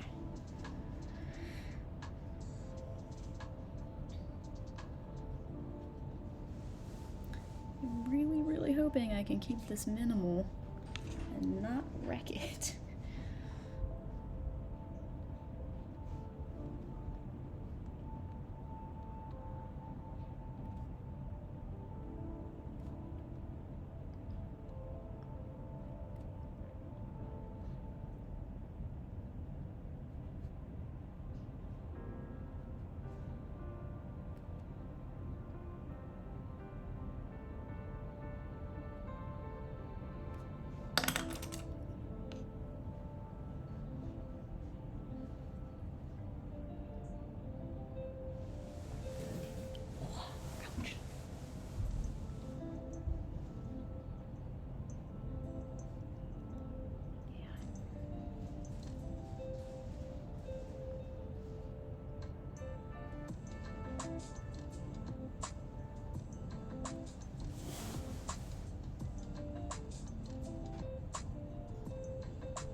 Trying to fill in some of these beard shapes now, because I don't need all of this white highlight.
Think.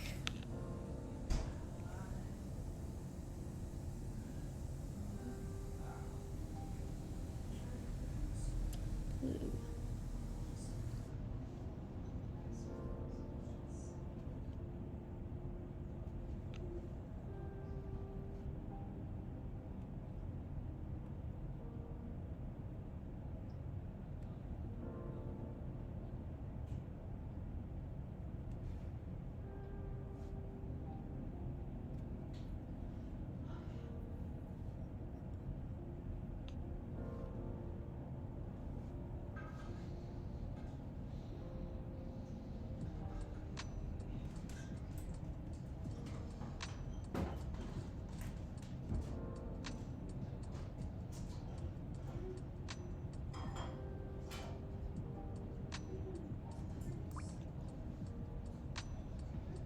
There's some really cool shadow stuff going on in the corner of his mouth over here, but I'm not going to touch that yet until this is dried and until I can take the frisket off. So let's zoom back out, literally. We're going to go back into the... Ooh, I really want to do his nose and his other eye. Yeah, let's do that. Never mind, zoom back in. And...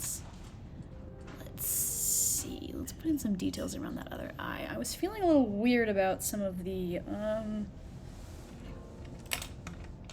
drafting I did. I wasn't totally sure I got everything in the right spot. So we're gonna find out pretty quick. First, I'm gonna take off frisket. I'm gonna take it off really carefully.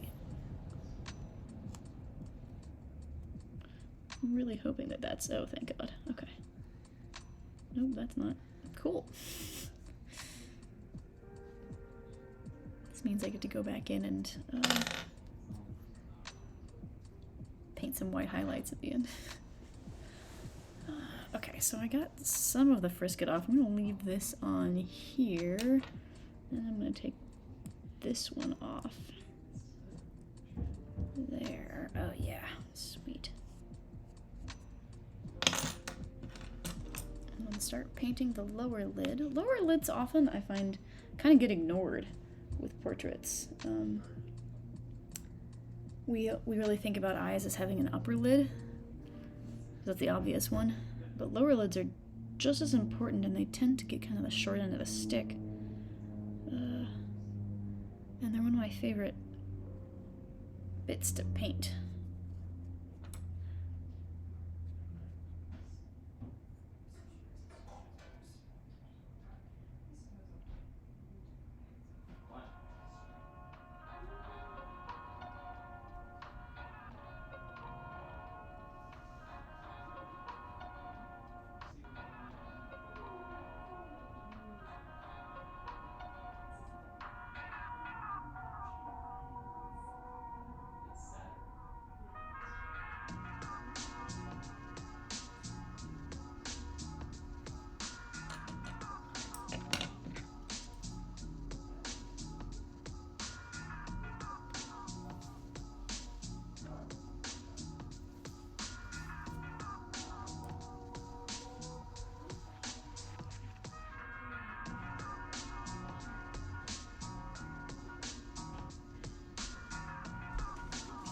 Too much.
Sometimes I think I just paint portraits as an excuse to admire my friends' perfect eyelashes.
I'll probably need to tweak that a little bit, but that gets the majority of the shape of his other eye, I think. Something still feels a little bit off to me.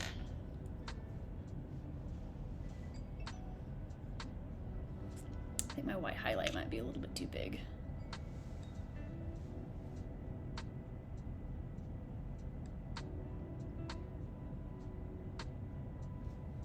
This stage of things is really a whole lot of like squint, make a little dot, squint, do it again. Rinse and repeat. I'm gonna take off these little itty bitty bits of frisket here. Boink. And then I'll go in and I'll kind of refine those white shapes a little bit.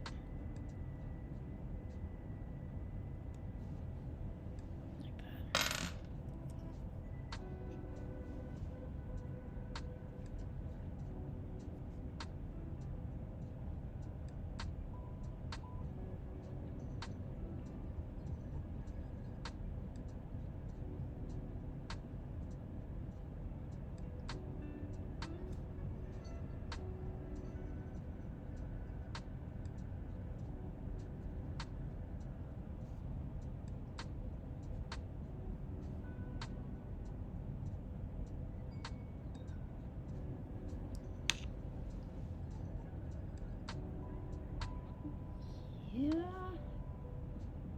I think. Well, we'll find out. Okay.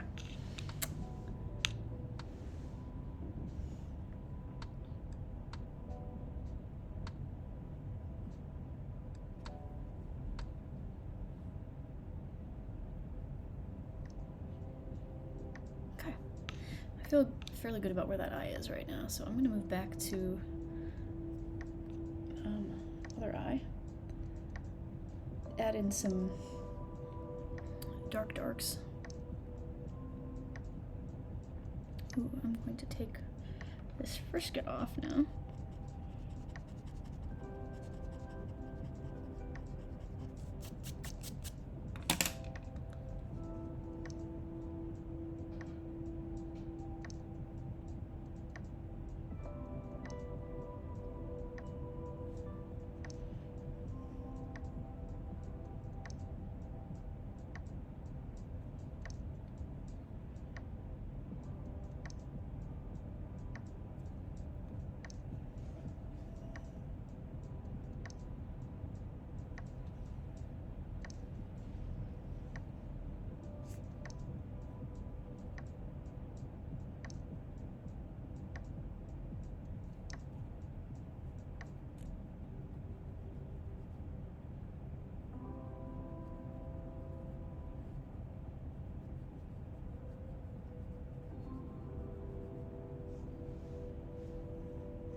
First time chat, Stormer01 has joined us. Welcome.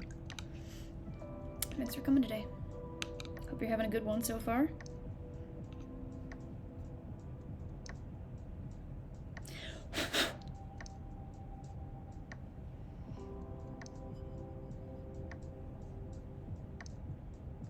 Sweet. Stormer01 says yes. That is exactly what I like to hear. We are having a good day.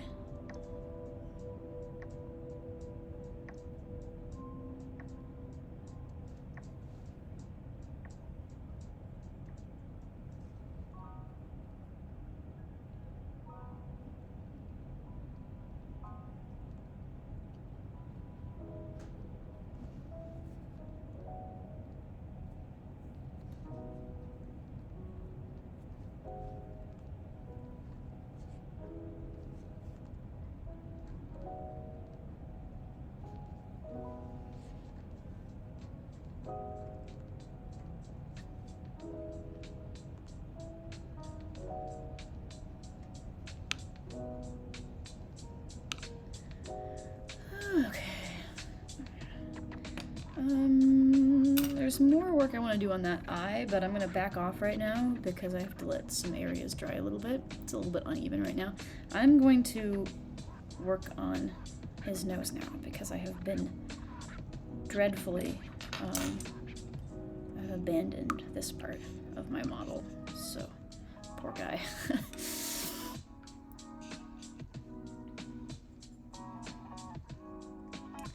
He's done me the favor of having very few complicated shadows on his nose in this scene, though, so I appreciate that.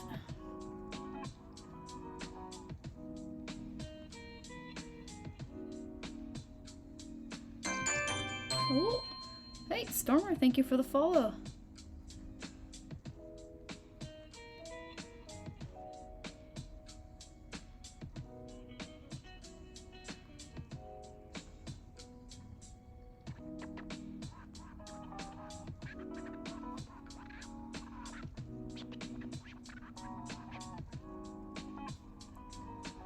This shadow I made here technically should have covered that side of the nostril, but because I hadn't gotten my bottom layer of kind of blue that I wanted down, it didn't all happen at once, so I'm hoping to make amends for that now.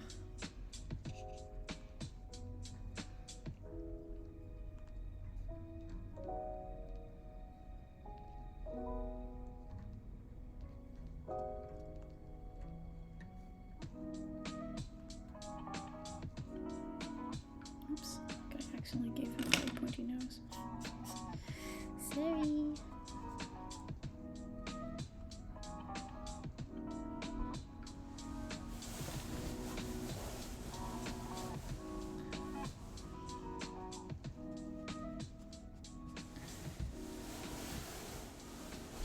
Ouch.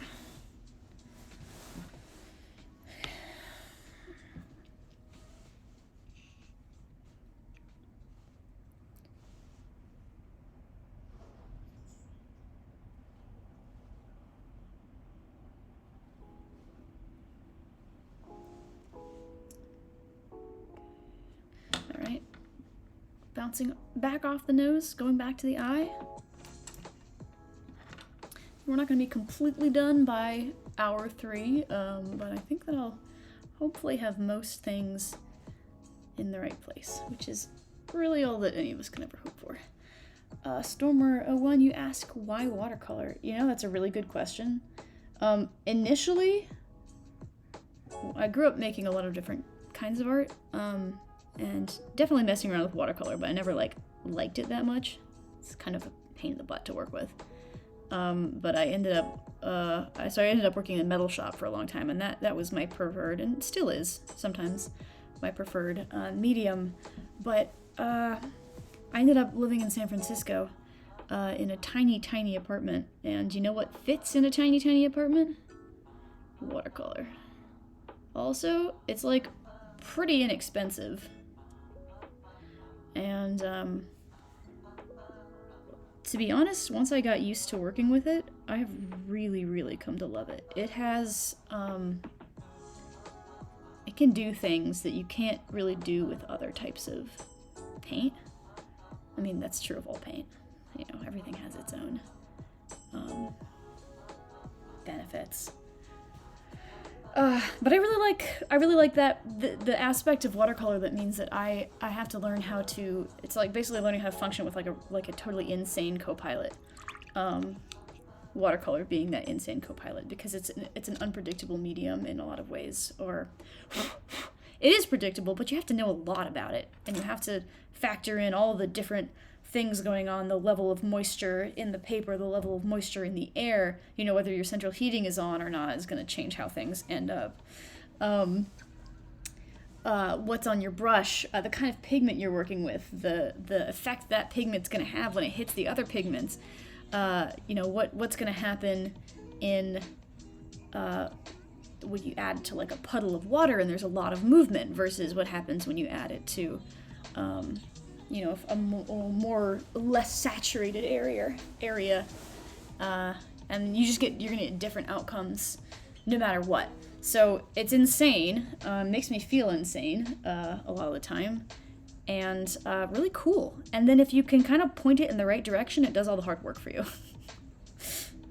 And that's something that I want to learn how to do, is to sort of this aspect of like surrender and release into the medium. The medium makes some of the choices.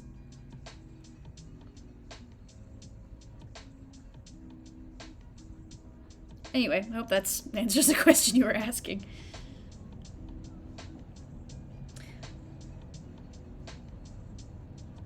Unless you were asking why watercolor for this portrait in particular.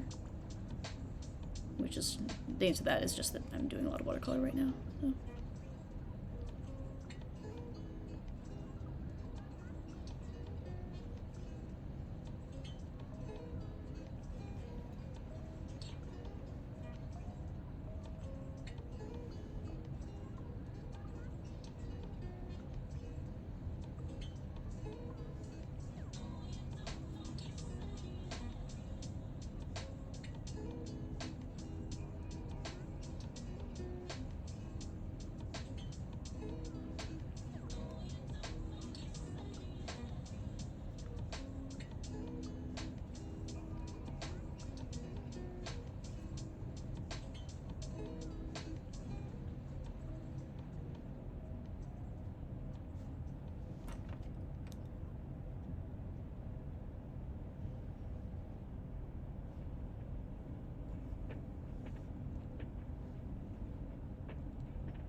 There it is. Okay. I'm not gonna actually put in eyelashes quite yet, because I find they tend to smear a little bit if you put them in too early.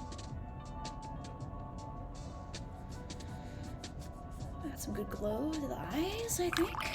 Maybe a little bit too much on this side. I don't know.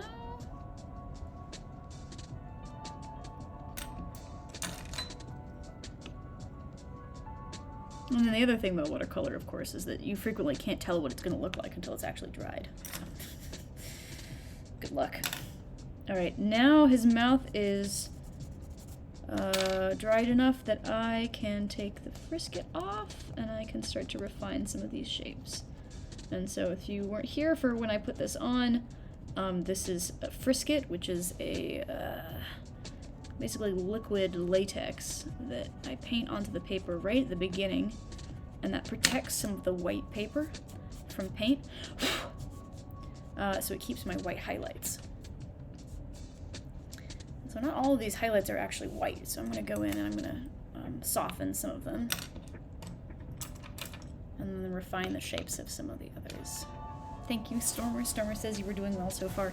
I always appreciate the encouragement, so thank you for that.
So there's this really neat thing happening right in the corner of his mouth, right here, where there's a shadow of his top lip, but there's still kind of the glow of some of the pink in his bottom lip, and so I'm gonna try to capture that.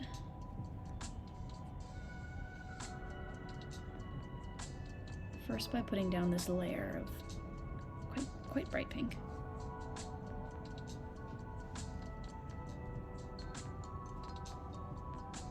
Oh, I think I have some more frisket on there.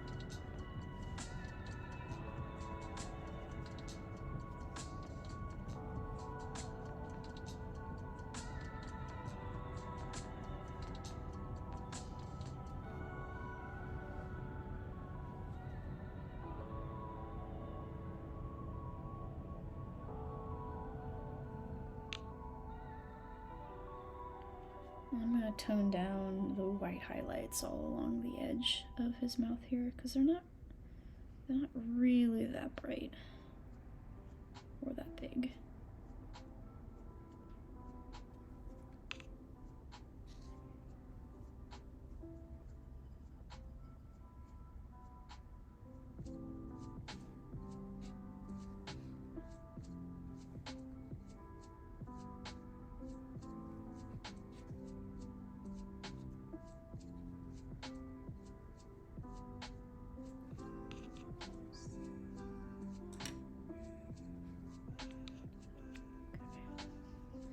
So until I get that overlaying shadow in the side, the corner of his mouth, things are going to seem a little bit incoherent. But my suspicion is that as soon as I get that shadow in, things are going to snap into focus. Maybe.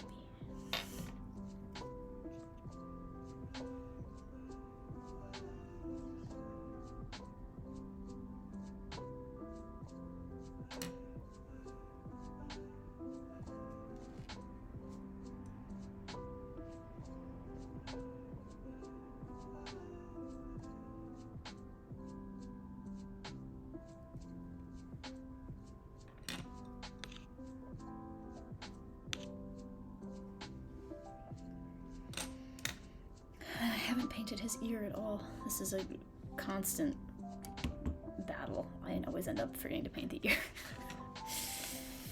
I'm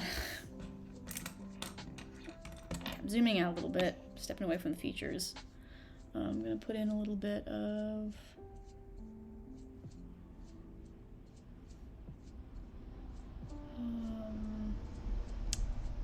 ooh, that's a little bit too dark.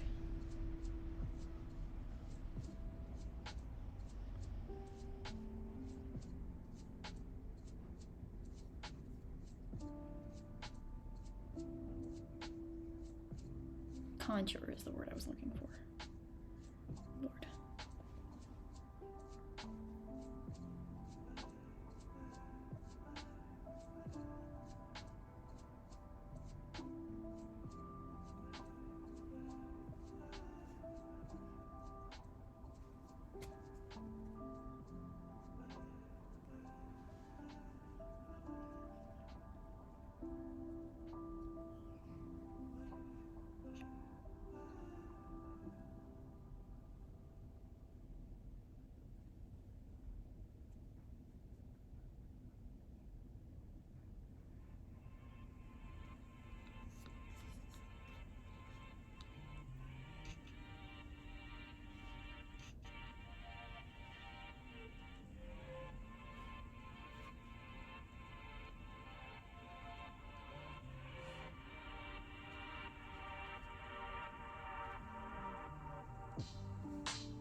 Okay, still working to get all the frisket off. I think there's some more lost in here. Oh yeah, man, I put way too much on that.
Gangle, thank you. Gangle says you've really captured the eyes and smile. I feel like JJ has a very distinctive...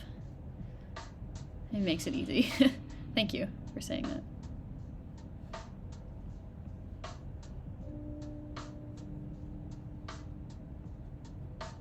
Okay. Speaking of... Ooh, drop my brush. Take a drink.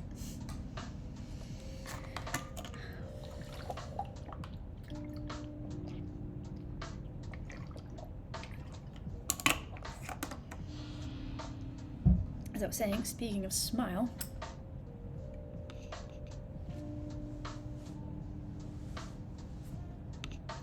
we're gonna put that shadow in that I've been really wanting to put in. Hope it works.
Okay. Woo! There's still something just a little bit swirly going on this corner of the mouth. And I may just figure out what that is at a later date. Okay, I'm gonna put a little bit more work into the nose. Bring this shadow, structure in a little bit, and then maybe we zoom out, we do the jacket, maybe we call it a day? I don't know.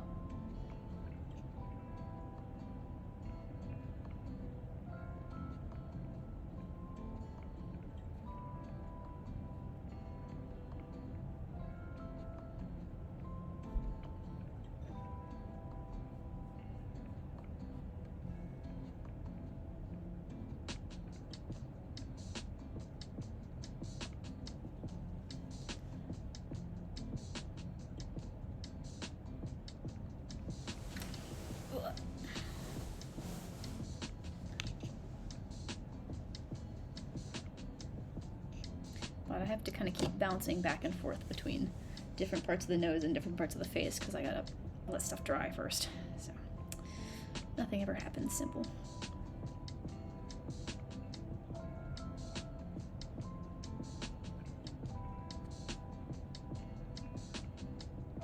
But overall, I think I'm pretty happy with how this is turning out so far. Knock on wood.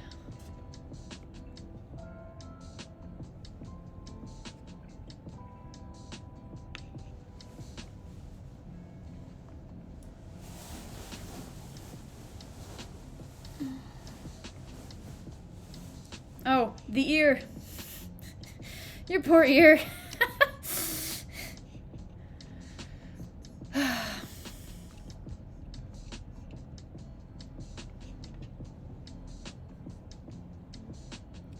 Something that I'm liking about the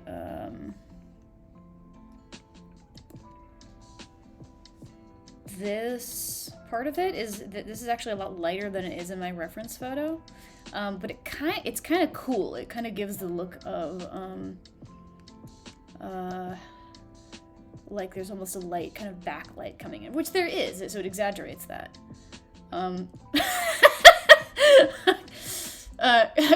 Gangle said, as I had said previously, you've really captured the eyes and smile honestly, and then you've not captured the ear.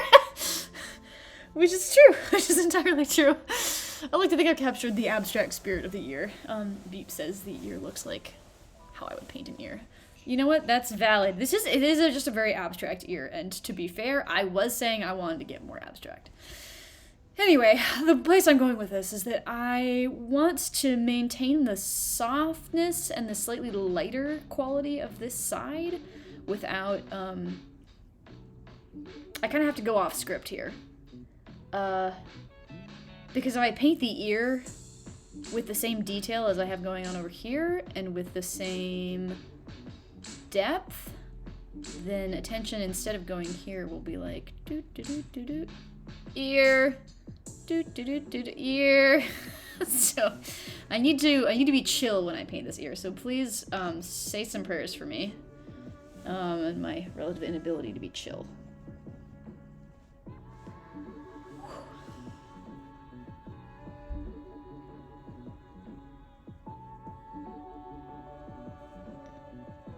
I'm afeared. This is the worst part about liking the painting that you're working on, is then you're terrified you're gonna mess it up.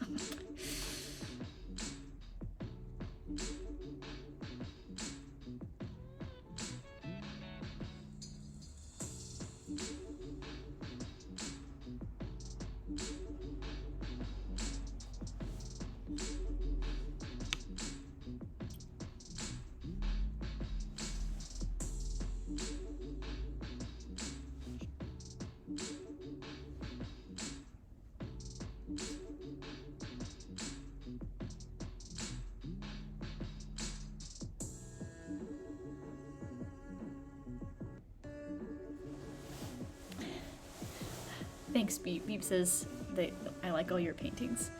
I don't know how I don't know that I finished anything, honestly. I have a literal pile of paintings over here of portraits that I have that are like they're not done yet, so I haven't like finished them and posted them. But I'm not currently doing anything else to them. So, yes, I too also have no idea how I finish anything. I'm not sure that I do.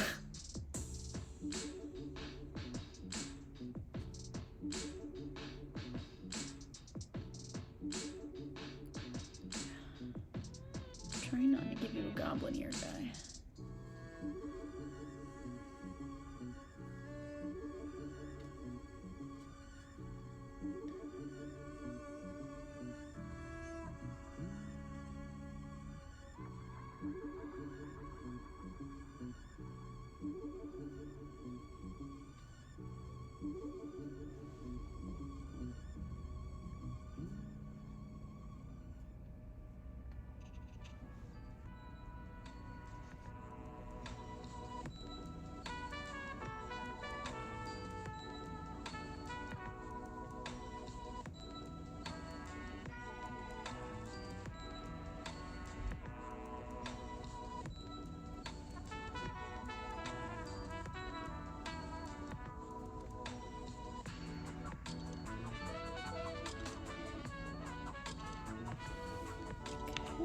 That is ear-shaped, I would say. And I'm gonna go in, I'm gonna add a little bit more detail in a couple spots. Is all this stuff here up here is a little bit too light. But that's definitely going in the direction.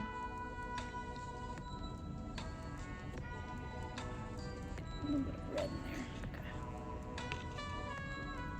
there. Okay, we're zooming out.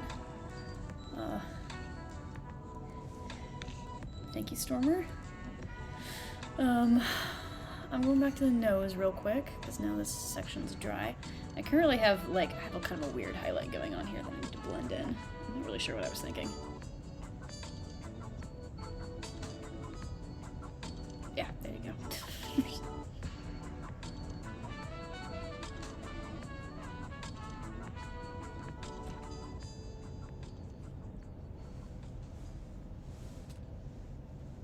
Why are all of my paper towels sodden?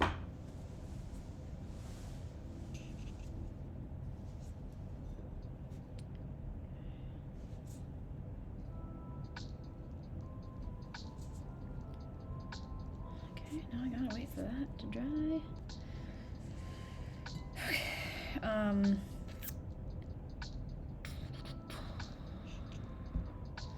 Eyes, nose. Let's do some bluer shadows in the nose.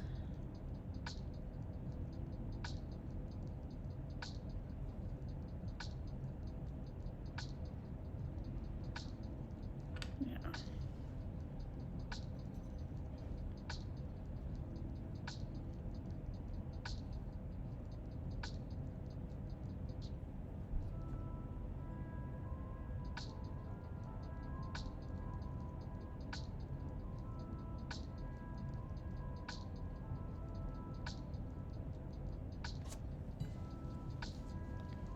Happened over here? I think I might have nicked the paper or something, and there's a little bit of an odd spot. Whatever, I'll deal with that later. JJ's got a new nose piercing or something. So, zooming out. No. Oof. I gotta finish that ear.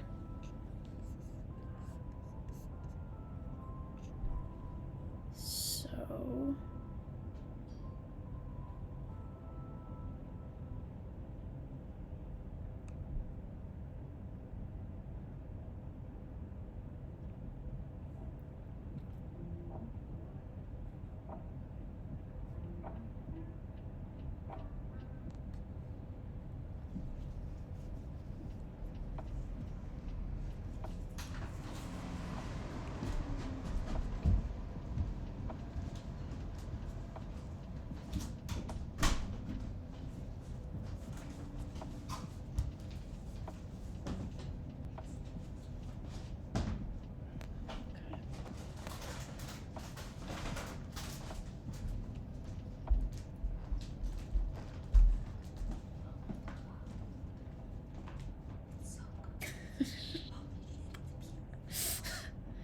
The peanut gallery is giving me approval.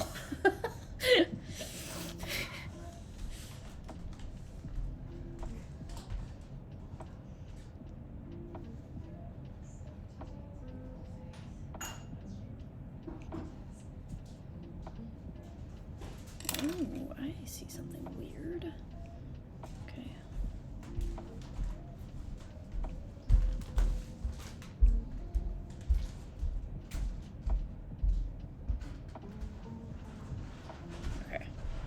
We'll leave the ear where it is, and now zoom out finally, and we're gonna do a really quick do-over of his jacket. And I'm saying quick because if I let myself spend too much time on it, I will, and then it'll be ruined. So. Whew.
What's the edge of this?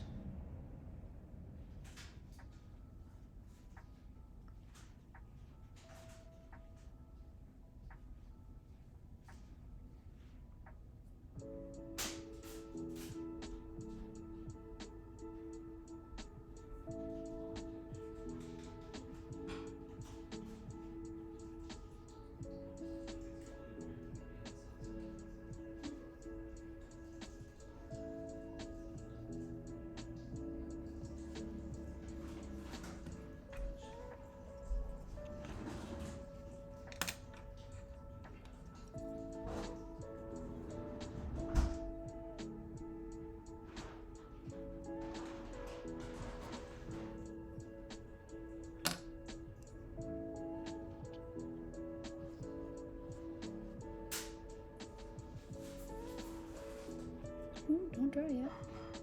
No, you don't.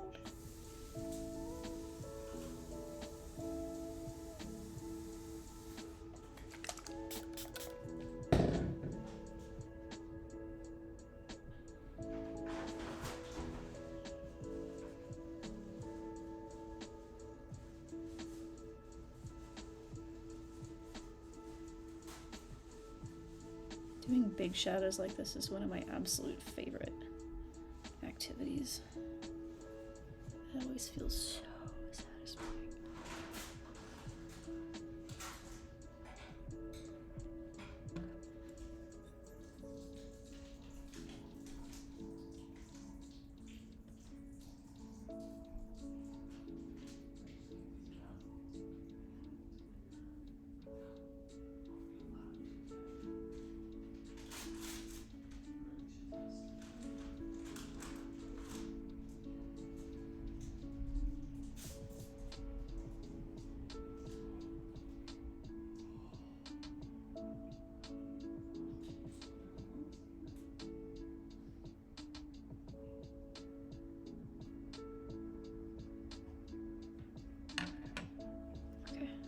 Don't want this to dry just yet.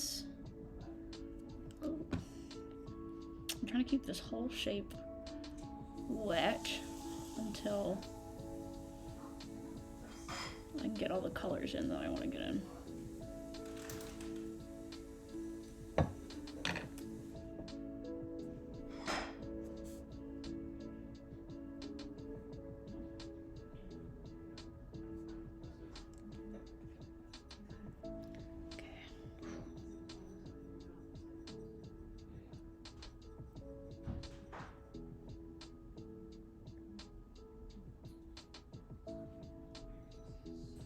So that was a kind of a mix of Payne's Gray and Ultramarine Blue, and now I'm coming in with more Payne's Gray. I'm really letting it just soak into these areas right here. Do that.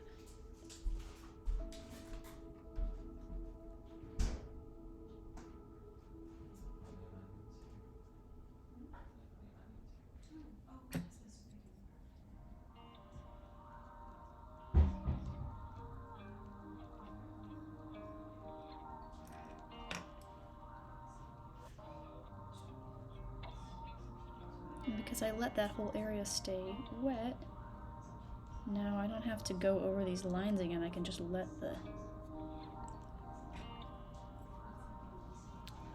pigment and the water do all the hard work for me.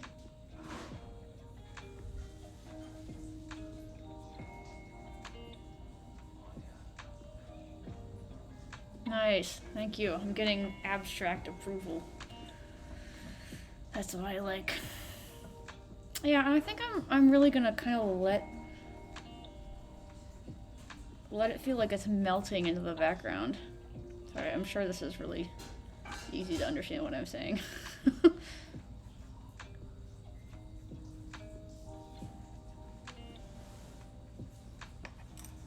I'll probably go in and I'll actually fuzz out this area.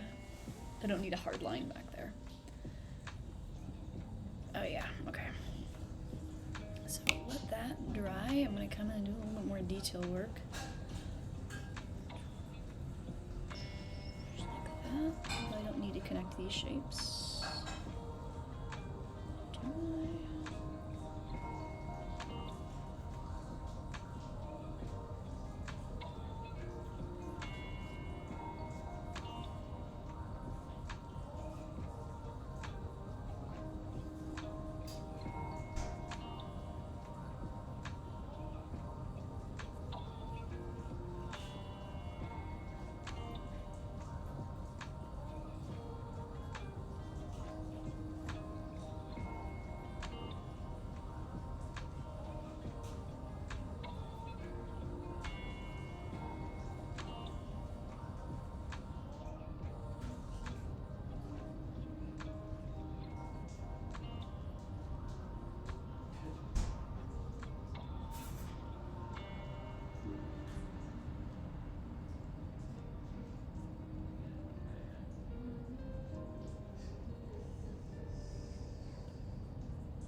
come in on the other side, doing the exact same thing.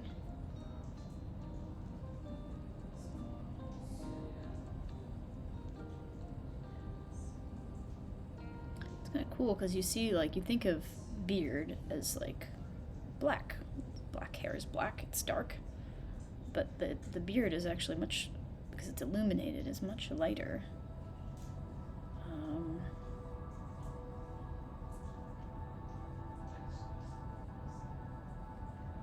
Much lighter than his jacket.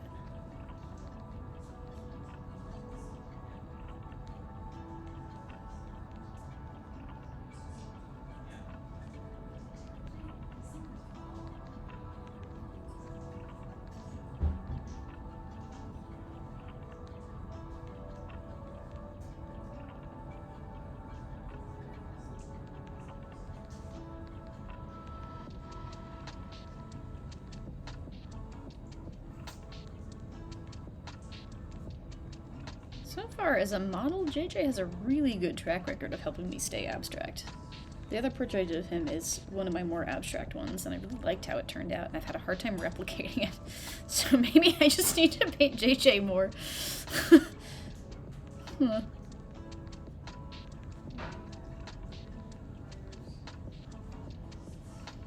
Yeah, right. Let's bring this down to here. Shouldn't be quite so dark.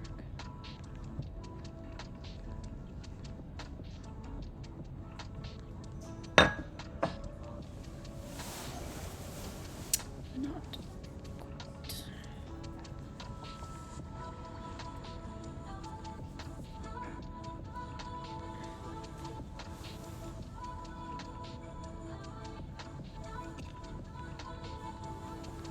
And I haven't even done the shadows under his neck yet, which I'm excited to do.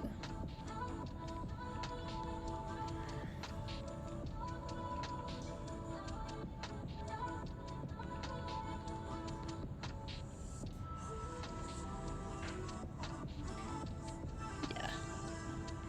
Agreed, Gangle. JJ was clearly born to be painted.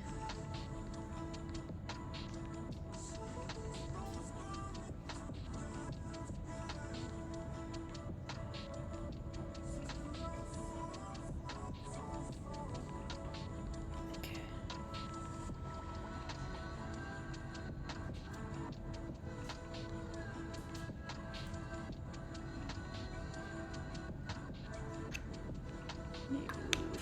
No.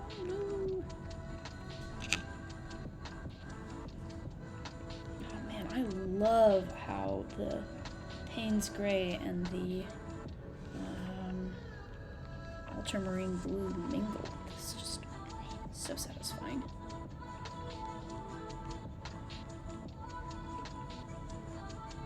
Which makes sense because there's ultramarine in the Payne's Gray. Whatever. I might go in and add a little bit more like folds and stuff over on this side. I don't know. We'll see.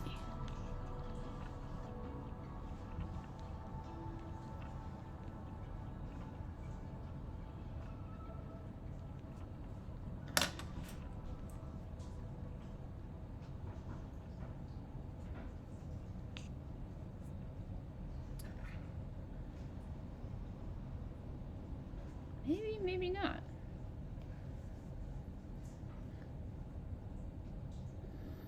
Okay, I'll zoom in a little bit, because now I gotta start thinking about how I want to finish this guy.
This is not quite dry enough for me to start working on these shadows under his neck.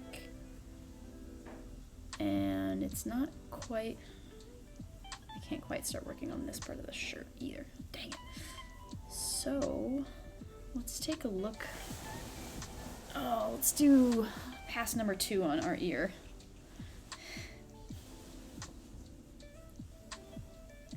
This really does need to be a lot darker.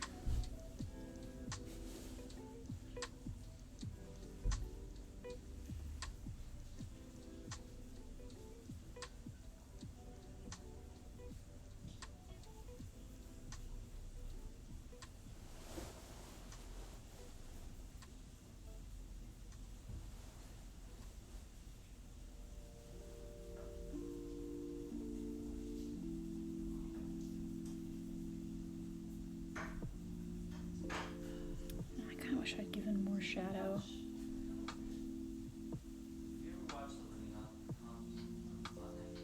Along the edge of his face here. I might go back and reinforce that.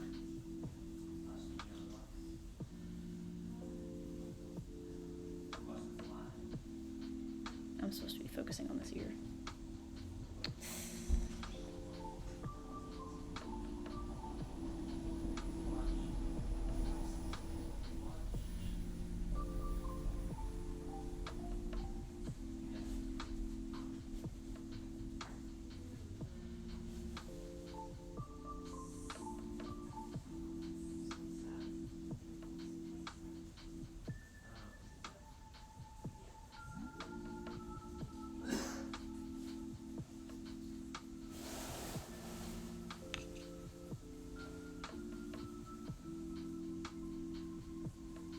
I don't think this is the most amazing ear I've ever done, but here we are. Turned out no one pays attention to ears anyway.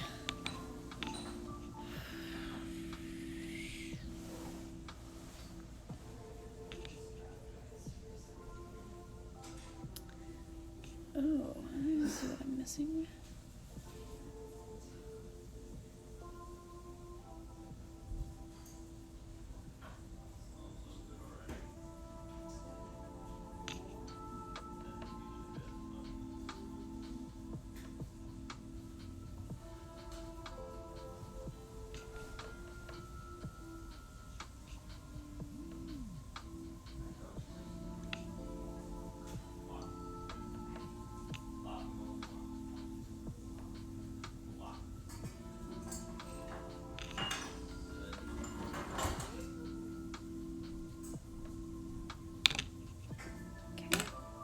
Nose time.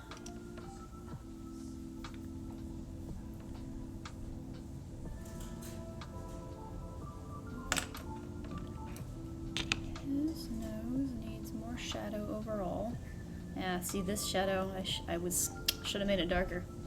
This always happens. It's okay. It's repairable.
we are ending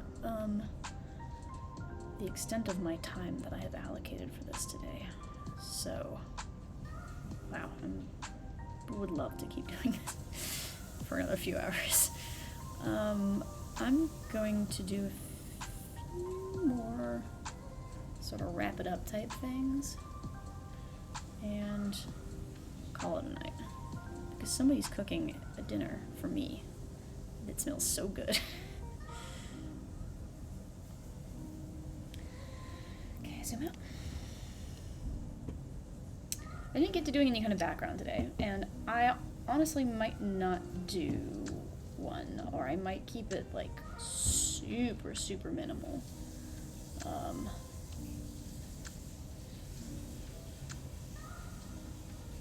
There's a lot of like little bit of tweaks I need to do. His nose isn't done. There's some like, it needs more contrast.